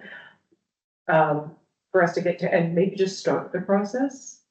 Because I just, you know, there is a lot of conversation and it could look, that could be just an hour of us going through and saying, okay, so let's review the stakeholders and who we think they are and you know, I mean, because we know there's no question that we need to, you know, work with this space and optimize. And if that's the first proposition. So I'm just thinking rather than waiting into the new year and after formalized reports that may continue on, would it make sense to have we'll just go, the first meeting on this? absolutely. Kind of In November. just in the In first the rainy bias weather. direction. I Things. think it's a good idea. Yeah. it might help us a bit to know how we're preparing for the December presentation too. Yeah. Because we might want some other stakeholders to have Yeah. them something. So do we want to pursue that kind of approach? I thought that was quite effective approach. Yeah. And then, so like we plan a half-day meeting or something to tackle that and get some work done on that in November. And then basically we can just work with this and do it rather than PDF slides, actually use the Jamboard again and. Jamboard's going under October 1st. You'll have to use a different tool. Oh, it's disappearing? Gonna bring our own Post-its and boards because all of these. There are many other tools, but Jamboard's going, I've been reminded about 100 times. I used it extensively in my tutoring and that's going down. Okay, I've never But seen there are it others before in until we did that. And it's great. And you have some, do we know what we would use instead? I mean, I'm not sure where this came from. I'm not even familiar with jam board. I'm sure I could ask Mary for some recommendations. Yeah, like within Zoom, Or they have what, research six it spaces myself. now, like within Zoom. That are interactive, so that might be a solution, I'm not completely versed in it, but there's that, and the Jamboard people recommend moving to Figma or Fig Jam, which I didn't really like. Basically, I mean, there are a lot of tools we can use. As long as it's a shared document and everyone can contribute to the document, it's just the sticky notes are kind of handy, or, what was the other one? Is Excel not visually as pleasing? I'm just trying to remember, did we have to do this electronically and that's why we used it? Was it Rather during than, COVID? well, that's what I'm trying to remember. Yeah, well, there is. It was nice to with have the old sticky- board, so it had to be, 4 years ago, Yeah, I think it's. in 4 my years board. ago, so that could well have been our solution to not being able to do stickies in person. Yeah. And if you do stickies, there's also a 3M app that you can take a photo of the stickies and put them into the computer and then being able to manipulate them and adjust them. Like it takes a photo, like a screenshot, and then it makes, you can move them around. Okay. Do we want to try and find a date that will work for this session? So our next regular meeting is November. 21st. I've done a lot of stakeholder assessments too, so. I think it's a great idea.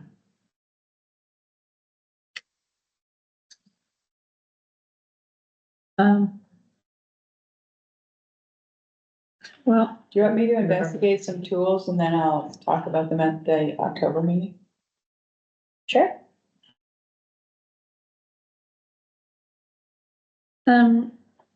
shall we plan it maybe a week after the next board meeting, or you want to try and do it before the next board meeting? But November board meeting, sorry. Sorry, after the October board meeting? Definitely after the October. Yeah. Uh, I think we- so let's look at November dates. Is Thursday still the best day of the week for most of us? Yeah. Okay, My dolphin's gonna be in the meeting. Lock up 3 times. The boardroom's available on the 7th. The 7th is better for me than the 14th. I've taken to writing out a manual calendar that I leave at home, just putting all my appointments and stuff, so I don't know. I don't know. let's take 2 dates down as options and then you can Yeah, let us know which one okay. works. So November 7th is one. Morning or afternoon? It has to be afternoon, because I have, yeah, Can we just call this the key influencers meeting? Sure. For now. And let's just say, so one of the options is, let's call it Thursday, like 1 to 4. Mhm. Thursday, November 7th, 1 to 4. Someone said they couldn't do the 14th, I think. Marie? Take my dad to an Okay, 21st is our board the meeting. board meetings, so we could look at the 28th, or we can look at another day of the week. Boardroom's available on the 28th. Let's look at the 28th. Okay, again, afternoon, 1 to 4. Right? So we'll Yes. do just a vote when we get home, or just say, Okay, let's say we have a preference for November 7th. But if you can't do November 7th, you let Jen know and she will confirm whether it's the 7th or 14th. Okay. Fair enough? Or the 28th. It's on. Yes, you're right, not the 14th. Yeah. I can't help on the 28th, I have a board meeting that day. You have a board meeting? So, but you guys are fine with me, I guess. Yeah. Let me know. well, you're kind of influential guy, you know people. I know. Yeah, I think we'll have a good sense on the stakeholders. Let's try for the 7th, because I think you should be there if you, I can probably be there. Yeah, we The just- 7th, not the 28th, I've got a board meeting. Okay, so let's what's take- our other backup? Let's go back to the 7th and the 14th, and then maybe I can change my thing on the 14th, Okay. or sounds need to care more than I do. Okay, thank you. I think I'm okay, but I just don't. But I think it's on. So the 14th, is that our new backup? The boardroom is only available until Sorry. 3:30 that day. And, but it's open at, It's open before that. We could maybe come and have lunch or something? sure, Sandwiches. Bring your own. yeah. So let's say 12:30 to 3:30. This is November 14th. Key influencers, feel free to bring your lunch. So it's the 14th then? No, Or that's the backup? That's the backup. Yeah. We had the two of them down there. So we have November 7th from 1 to 4, or is that now 12:30? No, 1 to 4 for 1 to that 4. day and 12:30 to, Is the backup? Yeah. Okay. And I'm removing the 28th. Yeah, correct, we're moving the 20th. because we want, We want Sean. Me, oh. Okay. Thank you. Yeah. You know everybody. Oh, I like, forgot. what about the focus of the France, arms? Are just they so you gonna help know, us? I already updated the calendar. I didn't realize I wasn't sharing my screen. Were you talking to us? No, I was talking to Okay. France. Okay, so that's it for key influencers for now.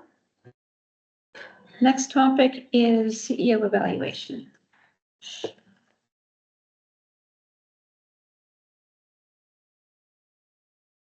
So we actually saw this last meeting, but we did not, Bill agreed it was good approach. We did not actually approve it because we were waiting to decide who would be sitting on the evaluation committee. And, we can have 2 or maximum of 3 board members on an ad hoc committee to conduct the evaluations. So I'm looking to see who might be interested in sitting on that committee. Agreed. No? Is this the item that's called board evaluation? No. No, it's the CEO evaluation. Yep. The actual rule isn't in there. Yeah, okay. It's on the agenda, it's not. It's not. Is anybody else interested? Okay. I think I should be on it. Yeah, I Yeah. think so too, yeah. You're the main voice, Okay, so Chris, you want to participate? if you want free. That's up to us. It's fine, yeah. Okay, and me? So does that work for people? So can I have a mover and a seconder to appoint Carol, Chris, and me? So I see Sean and Marie. All in favor? That is carried. Thank you very much. So the steps are, that CEO completes the form first, identifying key achievements from the previous year and key goals for the upcoming year, and your personal development for the year. And then once you've done that, you send that to the committee. Okay. And then, so the committee needs to plan a meeting to discuss what we see and have access to a conversation with you. And that should be before the November board meeting. Because it should come to the November board meeting. So perhaps the 3 of us could take a moment and with Jen to set a meeting date to discuss what you will, because then it also depends on your timing, getting it done. So after this meeting, we can take a few minutes just to kind of. Sure. Thank you. Oh, and if you don't have your calendar, we can actually do this electronically. Okay, let's do the electronic. Okay, so starting point, Jen, is you give us the timing when you think you would have it done. And really, we just need a meeting date that leaves at least a week or so for it to go to the November board meeting. I'd want to get it done sooner than later. I don't think it will take me very long. I could have it done by next Friday. I'm away for 3 weeks anyway. Okay. So you don't You got more leeway. yeah, we got more time than that, so even if you do it by the end of October. Okay. Well, actually, have it done for the next board meeting, simply then 3 of us, 4 of us can talk about a date at the next board meeting. That's good. You can- That works. Yeah, Okay. okay. So set date. October meeting. Okay. The next topic is the board evaluation. And I sent out came out in a package, report. And I did take a look at a couple of options, trying to mimic kind of what we're doing with the CEO, which I didn't think worked very well, frankly, and then found this one, which is on the screen now, that came from, I think it was mental health. CMHA, yeah, they're a good organization. Yeah, I was really impressed with it, and so I was wanting to recommend that we, tackle this evaluation questionnaire, and it would be filled out. I don't know if you can put it onto Survey Monkey, or if that's more work than it's worth, or we simply, because I think this is a PDF document. Maybe they could provide it to you in a better format, CMHA, or I guess it's an input. I mean, We could easily put it onto Survey Monkey. okay, Yes. I thought some of it was a bit, a bit too detailed, like the personal Yeah, I agree with that part. stuff. It felt almost like a 360 and I don't want to go there. so where are you looking? Well, I have to say, I got mixed up trying to sort this out because I couldn't tell what was old and what was new. So, and the board evaluation.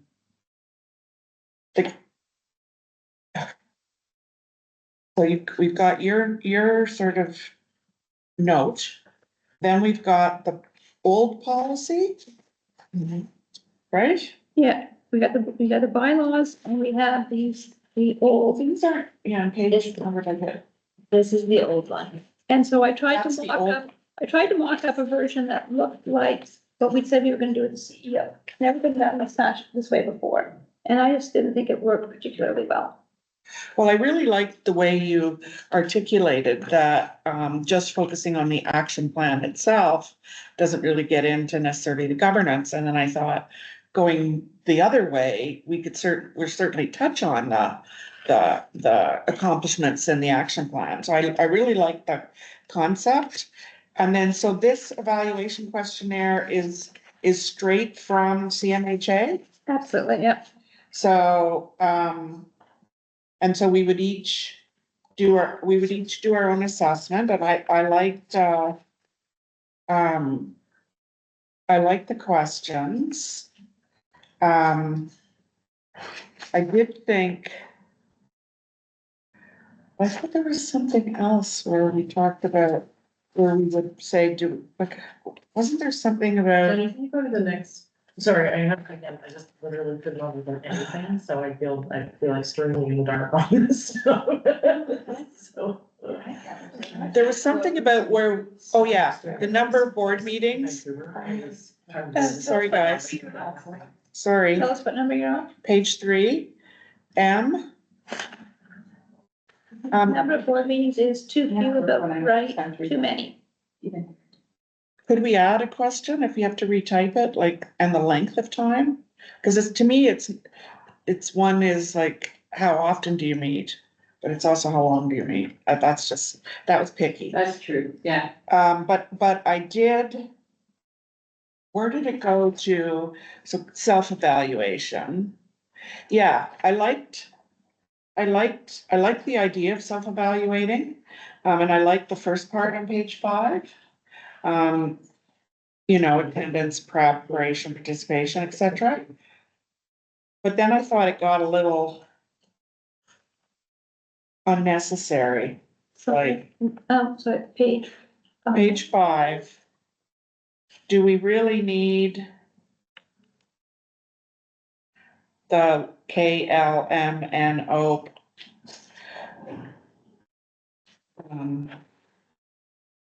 LMNOQ? I listened to other board members and respect their opinions. There's some things in there I like. Yeah, so maybe we could just streamline But I'm this a little committed and bit. loyal to the organization, or I approach all issues objectively and am not unduly influenced by management. Yeah, I guess, That, we could take that one out. But I'm also wondering, like, I think I'm doing this, but maybe others don't think you're doing that. well, we'll get that, won't we? Because if everybody said the board, people aren't prepared, let's say, and we all said we're well prepared, we would see a discrepancy. Yeah.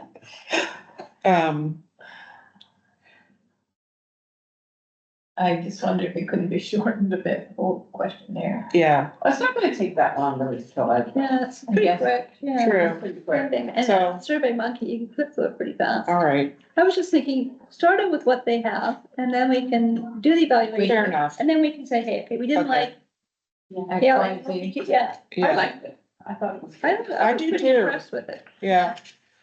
And it would give us some good, stuff, and I really like, asking about professional development priorities, but I mean, I wonder. No, let's just wait and see if people come back with. Yeah. Yeah, So am I removing anything from? no, I guess we'll just keep it, it's too. Did you want to add a question around links? I wouldn't mind asking that, like, cause you can't really talk about that, maybe just say the number and. Oh, I guess it has to be a separate. It has to be that one. Yeah, I need to note that on that. So if the length of board meetings is too short, about right, too long. Yeah. That would be that. So I have a Yeah. question. I don't know why we're gonna ask We that, say because on- every single board I've ever been on, when we ask that, everybody says we meet too often and too long, but anyway, Well, that's nobody right. ever does anything with it, but Well, it's hard to do anything, right? Because Yeah. all of the, content. Mhm. Anyway, we might as well ask it, I would like to have that. yeah. Can we Okay. also discuss, well, if we think X is a problem, how do we solve it? Yeah, well, yeah, Um. Okay, so. Shall we have a motion that the board pilot the CMHA questionnaire as amended? Let's just really one amendment. With just one question and change. No, actually, we're just gonna leave it in, and we say, oh, no, the addition to the one question, yeah. or we can just leave it out and then add it for the next time, Okay, yeah, that's, so let's leave it out. And you should just, and it's for the 2024 board evaluation, so we're just doing it for this year. Okay, Yeah. mover and seconder, please.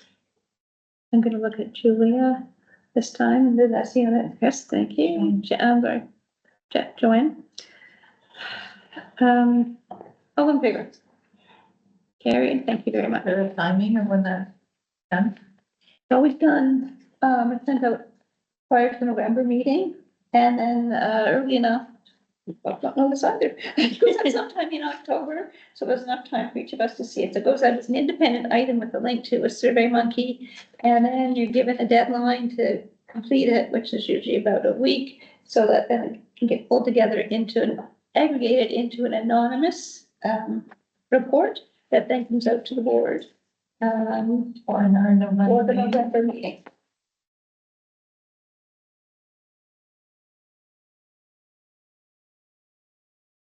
Okay, that's that.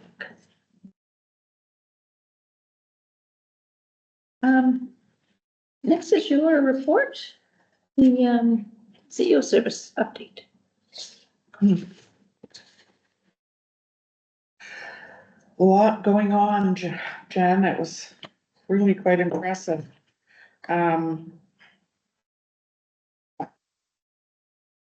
I did. You know, my first thought when I saw we welcome 52 new members in August was, well, how many does that make in total? And how many did we lose? But I understand we're trying to. Like, it is nice to know that new people are coming in, And that's 1 month. yeah. But. You know, when we get back to our discussion about metrics and things, it doesn't tell you like, did we lose 100? You know, but anyway, it was a very positive thing to read. And I was surprised the volunteer hours didn't seem as high as the number of, but I guess I don't really know who are pages and who are volunteers, right? Yeah, and volunteer, it fluctuates. Yeah, And even, summertime too, people go away. yeah. There's 3 seniors programs with 12 participants. That doesn't make sense. 37 programs, $6.99, 3 seniors with 12. But that's not seniors fitness. No, because there was a break. It's just for August. There was no exercise class in August. Okay, so these were other seniors programs? Okay. Now do you wanna know what they're, do What? you wanna know what they are? Knitters. No, I'm not going there. I was very impressed with the summer reading club. I was thinking, oh, I wonder if they have one of those in Calgary, and you know what, with all their wonderful programs, they do not have. They have something for 6 to 8-year-olds, but not like. We had an incredible summer programming Yeah. team. And I mean, I don't think I say it enough, but Jen Dominguez, who does a lot of our children's programs, amazing to work with, and the community absolutely loves her. There was just a really nice dynamic on the team this year, and we had another 2 summer programming students that were awesome. And I brought my granddaughter to one story time. I was very, yeah, it was great. And having worked with Jennifer, I agree with your assessment.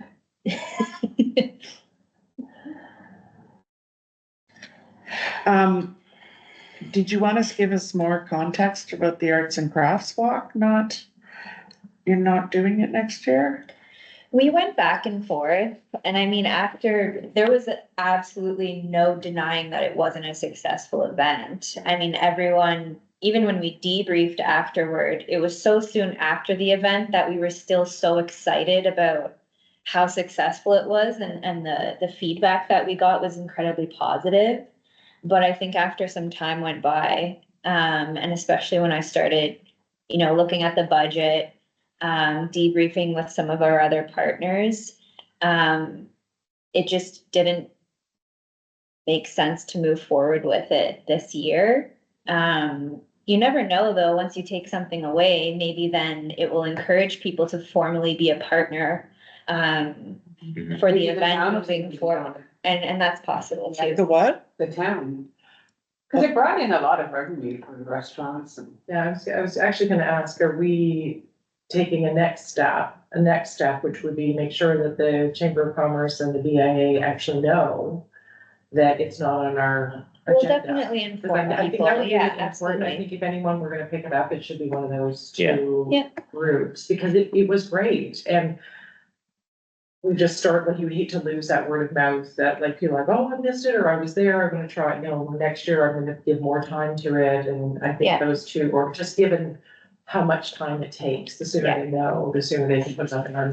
That's a great Discussions for. Yeah. But is it something that would be annual or maybe biannual?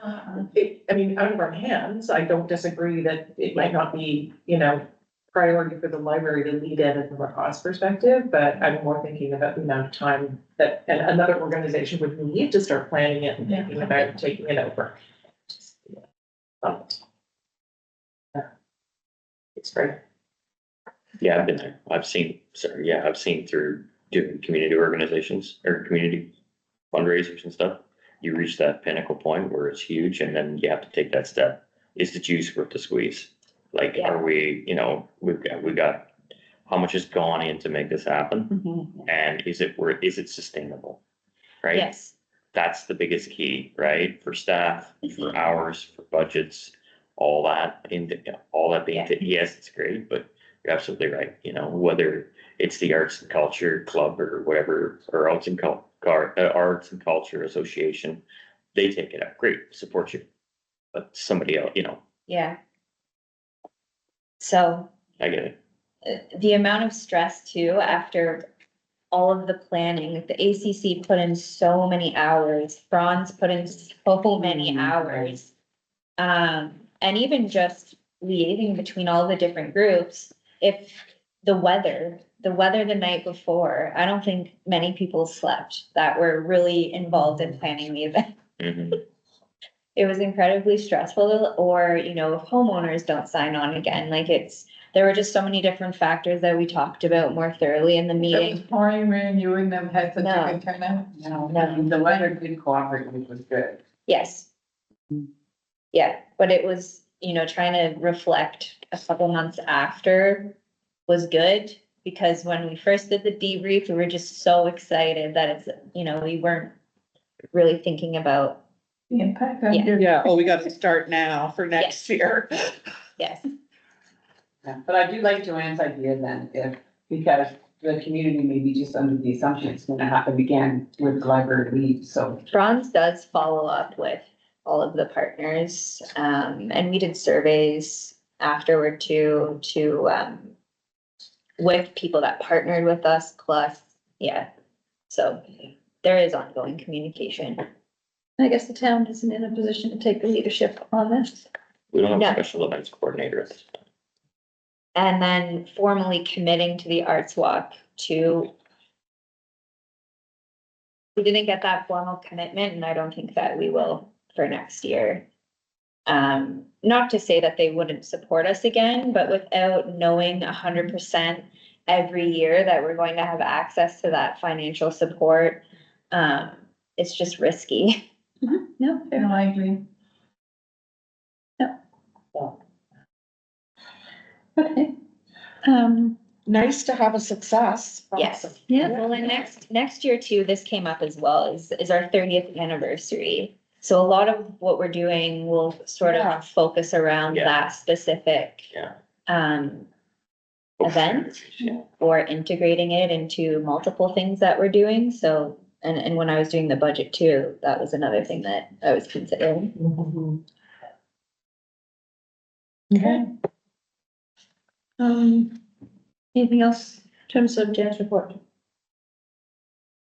Okay. Our next item is really just the round table. So a list of our events that are coming up in particular. We always have community updates and news, but no one ever has any, so I'm wondering if we really need to have that on the agenda. I will do an update Okay. that I didn't include. I just thought of this now, but, and I should have even mentioned this when we were going over the action plan, but National Day for Truth and Reconciliation is coming up on September 30th. And the library, as we always do, we have some of the events listed here, but it has really grown into something more this year because we have been involved with the town's idea committee. And so integrating sort of, so we're planning a flag raising. So the Every Child Matters flag will be raised, I think it's a week before National Day for Truth, or the Friday before National Day for Truth and Reconciliation. And then on the 30th, it will be at half-mast. So we'll have representatives from the library there to just be there for the entire thing. We've invited, town staff to come attend one of our events. So there's been a little more collaboration there, which has been nice.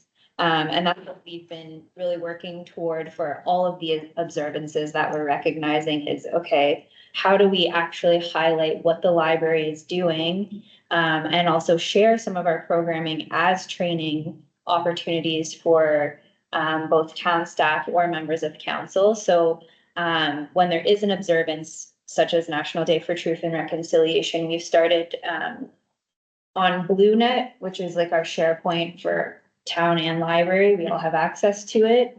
There will be, through the idea committee, a post about, what is this day?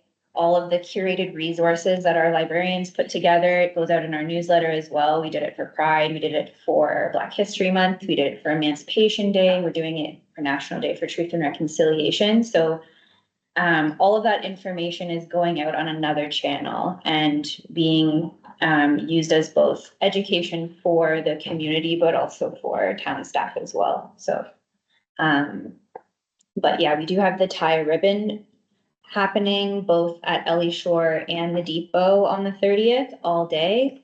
And then we're also doing a free screening of Wawate, which is a story about residential schools.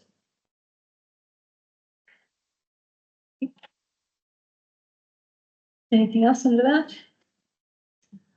And I have orange shirts if anybody would like one, purchased from a local Indigenous seller as well. What are the kids' shirts? No, I have tons of different sizes. I ordered an extra 10. I think I sent an email out Yeah. a little while ago just to see if anyone needed one. So we have 10, How much all are different they? sizes, 3. Oh, It's for staff and board members. Oh, And then we also did purchase, we purchased them for the town staff as well, not with our budget, it's their budget, and but what's the day again? September 30th. The day the prime minister goes to Fino. You know, It was a holiday? Yeah, that's his Again? Fino, his annual Fino trip. Just Isn't it on Monday? that. Yeah. Jennifer, a lot of people, I'm just thinking, if we have a contact who we know is an Indigenous creator, and writer, can we share that in the newsletter, or would you? We've done, it depends also on like inventory, things I was like gonna say, that. as long as they'd be okay with it, or. Yeah, we That's all. have shared through our social media sort of educational posts, even recently, on the importance of purchasing directly from Indigenous organizations or creators, or at the very least, doing a bit of research on where the proceeds from purchasing those shirts are going. So I think Walmart used to just sell random shirts, but now, you know, some of those larger corporations are actually donating 100% of the proceeds to either, you know, residential school survivors foundation, things like that. But we have done some social media around that. Okay. Yeah. I think that's definitely, library is a credible resource for that information, so, right? Yeah, Yeah, I read out all the events at the last council meeting too. Yeah, and shared them with community, with communications to broadcast around as well. Jen, does the library have a good, source for recommending books for purchase that are, like, FNMI, yeah.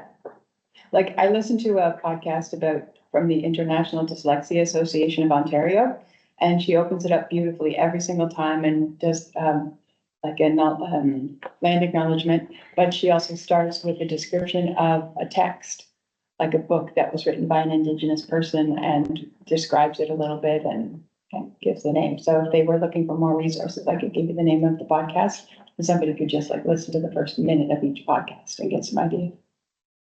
I can send that to you. yeah. We did do in our newsletter, like we do curate so we have, both our staff picks, we've called like Indigenous reads. And then we have a few other book lists too that we do curate and pick books, you know, written by Indigenous authors or things that are credible. And then part of our Indigenous policy too is we make an effort to purchase almost all of our Indigenous material from Good Minds Books, which is an Indigenous vendor. And part of their proceeds actually feed back into a reading fund for Indigenous children too. So sort of ethical purchasing is a priority as well. I have a question that, maybe this isn't the right part of the agenda, but there's a lot of comments today about not being able to open stuff. Oh, What's that horrible. about? Is it? Something changed. Something's changed. Was it signing in? My issue was it said you're not authorized. Or- Yeah, But I was in my email, but I couldn't open, I think, my sense is, at some point, there was some upgrade or password change and nothing's worked right since then. So I can go in through my email and click on SharePoint, but your link, there was so much. If that does happen, please let me know and I'll immediately go in and try and fix it. Like it worked at first when you were here, but like, What did you do before me? no, but Yeah, it's something different Yeah, in the last yeah, like. few months. Yeah, I couldn't, 2-3 I months. got into some, but not into Yeah. others, so it was inconsistent. Well, I got into And the it was package last permissions. night, and I had no problem getting into stuff, but it wasn't the complete package, because I didn't see the auditor report.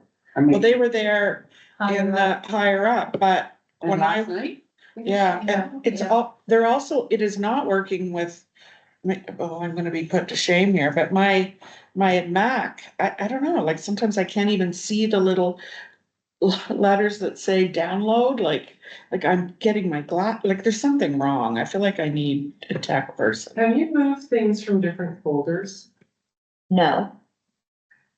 And then weird message about things not being. Is there more What security I- been put on? What I could do, and this is what so what I was doing was actually sharing a link directly to a particular document where I can share the link to the actual folder, so you're not opening the document directly, but at least you can see everything that's in the folder for. That didn't work for me. I like that approach, I think that's. but it didn't work for me today. For me, I did the same thing several times, you know, you're not supposed to do that, but I finally just restarted my computer. Yeah, like I felt like I got around it at some point, so I was able to actually see everything, but I couldn't print anything. So I downloaded the agenda package last night and went through it, but I didn't see the whole presentation and I Yeah, didn't see there's something the weird. auditor's report. Was that attached to, or were they separate? Did you have to? At one point, it was separate, Okay, and then I amalgamated everything. okay. And did you do that last night, amalgamate them, or was that earlier? No, That was this morning. That was this morning. well, this morning, I can't remember now what was missing, but I also, when you got those notifications, I think two people, that was when I first heard from you that you couldn't get into something, so I just went back through, refreshed the permissions, and then it got shared out again. I can ask IT, but it is very strange because right now, even when I look at it, any folder I create on the board site, all of the NPL board members should be able to edit Download. and access, yes, there's no limitation on your like rights to do things with the document. So I had no problem with my iPad here, looking at everything. It's just, it wasn't the same package I looked at last night. Well, no, but that's because she did change it this morning. So you had no problem No. last night. I did, and I had problems once I got here too, so. Like honestly, because I didn't have a chance to look at it till after dinner, I was like, But I did get kicked out once and I had, I don't know, about a month ago, and I had to go back in and use my little thingy and sign in with my password and everything. It may do that every now and then Okay. for security purposes. And I Um, have no problem getting back in. but even here, like you saw when I showed you today, and I was like, look, I can't read that. Like, how do I, like, I had it, but I couldn't. And then you said, well, go out and go back in a different way, but it shouldn't be that, it never used to be that hard. okay, And is it with the PDF document or is it the individual files? They were the PDFs. So I'm wondering if that's part of it, if, because you put the files up, some of them individually and some of them just show up in the PDF. If you put up those files as they become available, and then I suppose you can do the PDF at the end because Maybe. that's the public document, but the rest of us don't need that PDF. No, Because if we, as long as we've got the the, individuals, we've got the agenda and then we know to look for the various. I like that In because that that way that's easy. you could print only the section that you wanted to print if you wanted to make notes on it, but some stuff you would never print. So like this morning when I finally figured I could print it, but like I wasn't gonna print 150 pages. I can do that. Yeah, I think that would be That's better. easy. Because I don't think we need, the PDF just actually kind of confuses because you think, was that the same as that? Right? Well, this is actually great because sometimes I don't share the board package yet, even though everything is almost finished. And then even amalgamating it before I send it to the board, it actually takes, Hours. yeah, it Complex, sucks. Yeah, And then you don't do have to that. organize the And pages. PDFs, it may have been I don't have a PDF program on my computer, so it didn't want to allow me to download it. I don't know. And I think the PDF is a holdover from when we didn't have SharePoint and the ability to see the individual files. You asked that, because we used to just get the PDF and it came out a week in advance. Okay. So I think with SharePoint, we can eliminate the PDF and it might simplify things for everybody. They're just for clarity, and my issue is solely because I'm trying to access on my phone, and for whatever reason, it was just things, or I could open just the PDF, but I couldn't then link. So the links, or like I couldn't then even share. So I think that was probably because for whatever reason, maybe I don't have I don't know, it was in Vancouver. Maybe it was just deciding that I wasn't in the right region or something and I wasn't allowed access to SharePoint, which is strange. But, so just for clarity, so. Yep. The agenda with the links is what we're going to get, and we can go into SharePoint separately, sorry. So what I think I'm gonna do is I will share each month the link to the folder that has everything in Yeah. it, but I'll upload documents individually instead of as one Yeah. amalgamated PDF, and then I can also, like, I will notify everyone when everything's there, but I'll begin uploading things as they're finished too. That- So a if you lot of go in boards just do to that. check, Yeah, you can see stuff in And there. Does that make SharePoint sense? send notifications saying a new file added to more packages? So when Or do you have to just manually send an email to us? I think I have to manually do it. I'm you not need sure. to tell us, like, what you know, if you have the agenda and it's got like the item that's there, and so for, let's say there's something that's not ready yet, just put it as a, like, Well, if it's not ready, then the link isn't active, so you just can't get to it. It might be in the agenda, but it's not. no, I know, but like, I don't feel the need for her to tell me every time she's uploaded it. I will go on. It's usually a couple days before, and I'm gonna look through the agenda and I'm gonna look at what's there. And if there's something missing, I will notice that it's missing, because maybe you could put in brackets, not yet available, or I don't know. I don't need an email every time. You can also, I just realized, you can set your settings in SharePoint so that you get Oh. notifications. I would just have to look into it a little bit further to see if it's, Yeah, so. when what you- exactly that means. So if you create a folder for the next board meeting, we can create, alert me when there's updates to this folder, and then you'll know. I don't know If for you sure want. if that's how it works. Do you know for sure that's how? I feel like that's how I got my alerts, but I'm not sure whether I was on a folder or a document. I just sounded very confident about it. Well, this is timely because IT had sent out, a link where staff could register for lunch and learn sessions about Office 365, this SharePoint type of stuff. And so I said, oh, well, can a board member pop in? And obviously it didn't make sense to have board members with all staff. So, IT is more than willing to set up sort of something Oh, I similar would for the love board. that. But to help Love them, it. I said that I would send out, basically, maybe I'll do a Survey Monkey of sorts where you can populate, or you just email me your actual questions so they can prepare in advance.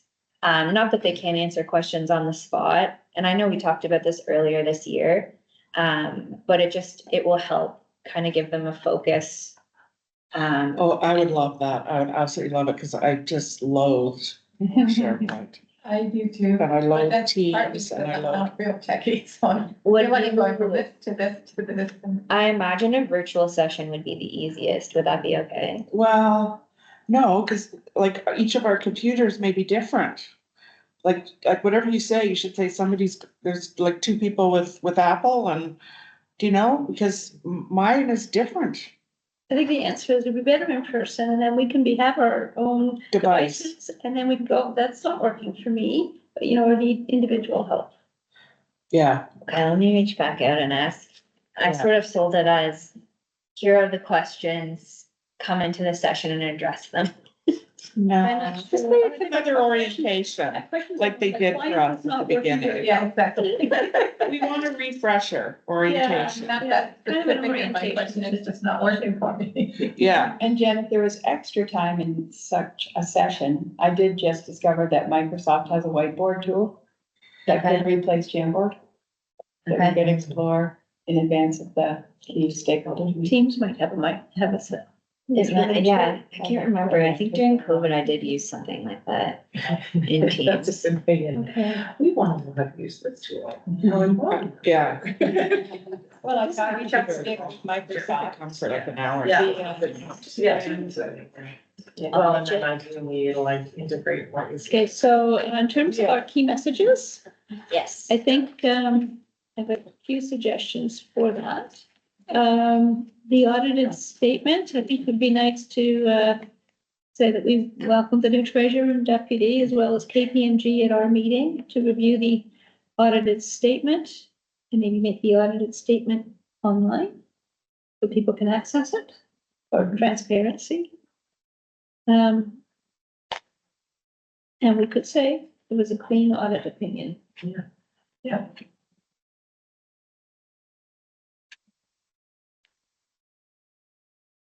Did you get all of that? I speak too fast. Yeah, I got it. Okay, the vote that we reviewed the, presentation that we're giving to council, I think we might also put in some of the key findings. Maybe, there was one summary page, I think that said so much return on investment or, I forget what the, that was at $2.54, was it? Do you want to put that in the key message report of the council, or do you want to save that for council? No, tell me what you wanna do. I personally think if there's gonna be a value, I just use the largest number, personally. I also do wanna, I was just, sorry, you just reminded me, when we talked about value and it's about value and impact, words like generates $2 suggests that we're actually Yeah. generating $2 for every household that goes into the coffers, which is not. So I think we just have to, so there's just some terms in there, so to that point. Value, yeah. The value, it's the value and the impact, delivers $2 and whatever it is. I would suggest But I that- think, yeah, The key message is we don't put a number.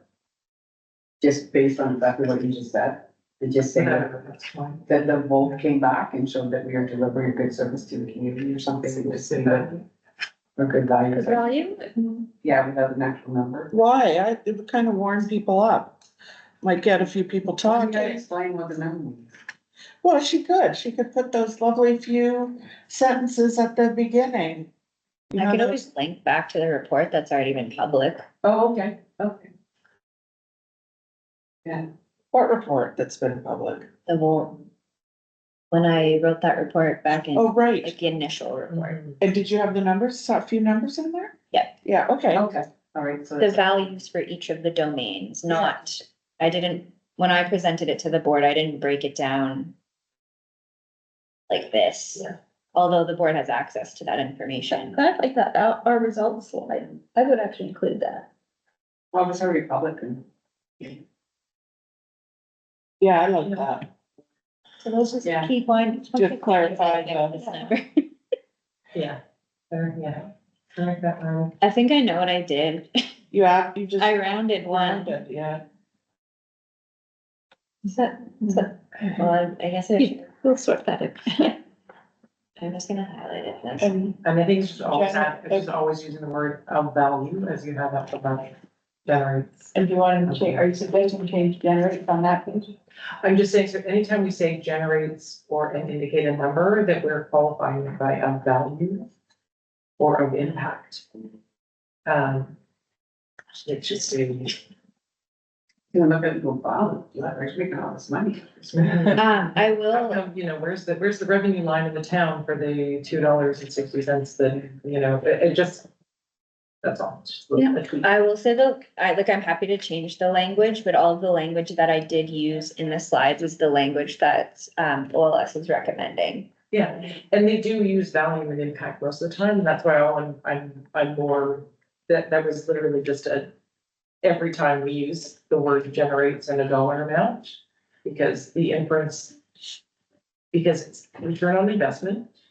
People getting their head around what social return is, it's a very new thing, so just at these early stages when people are understanding something, reinforcing the terminology and the perspective of value and impact is really important. I So know you it's could hard. add, yeah, so generates $2.60 of value or a value return. Yeah, I agree. Otherwise, I think there's gonna be some real dollars. Yeah, it just helps. $2.60 of value Yeah. or a value return. Value return, yeah. I am hoping that this slide will help clarify too. Yeah, then.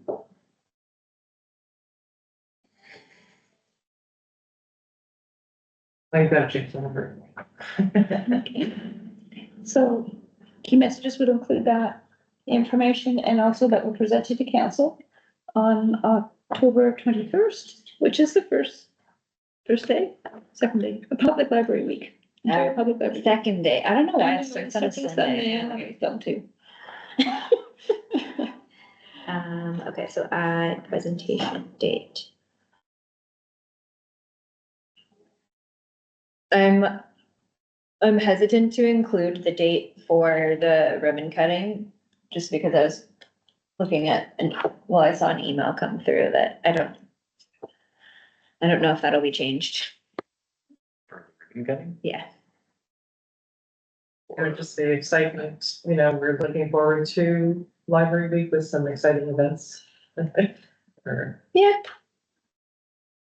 What's wrong with ribbon cutting?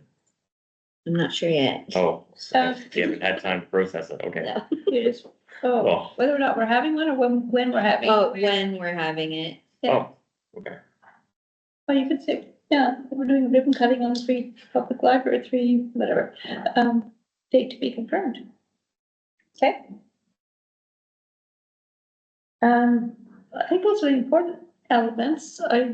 We could add that we've confirmed our processes for both CEO evaluation and board evaluation as part of our organizational excellence. Yeah, so the public knows that we do those things. Yes. Good.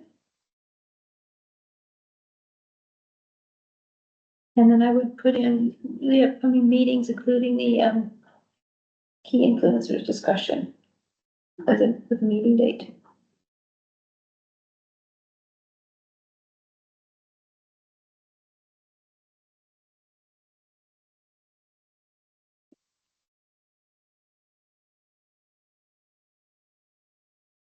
Anything else we think should be on the key messages?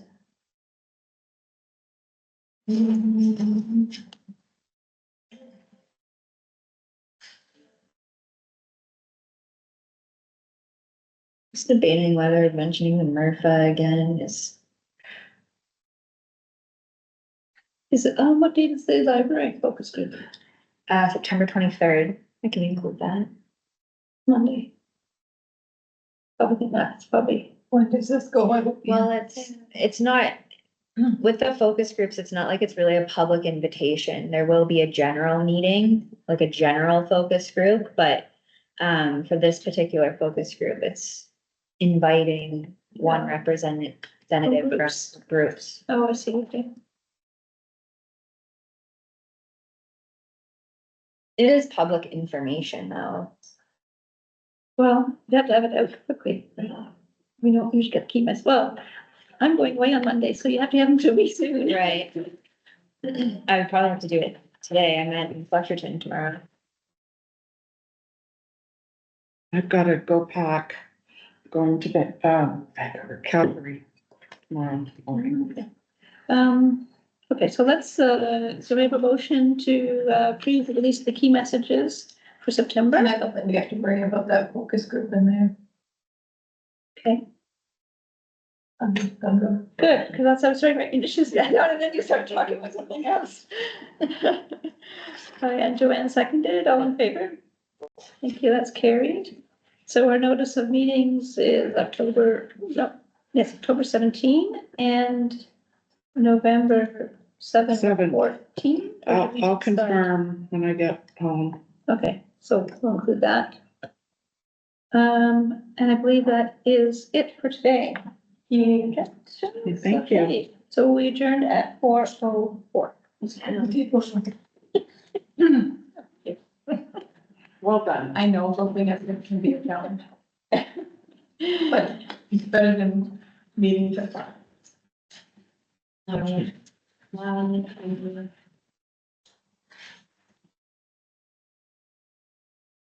Have fun and split them. I shall.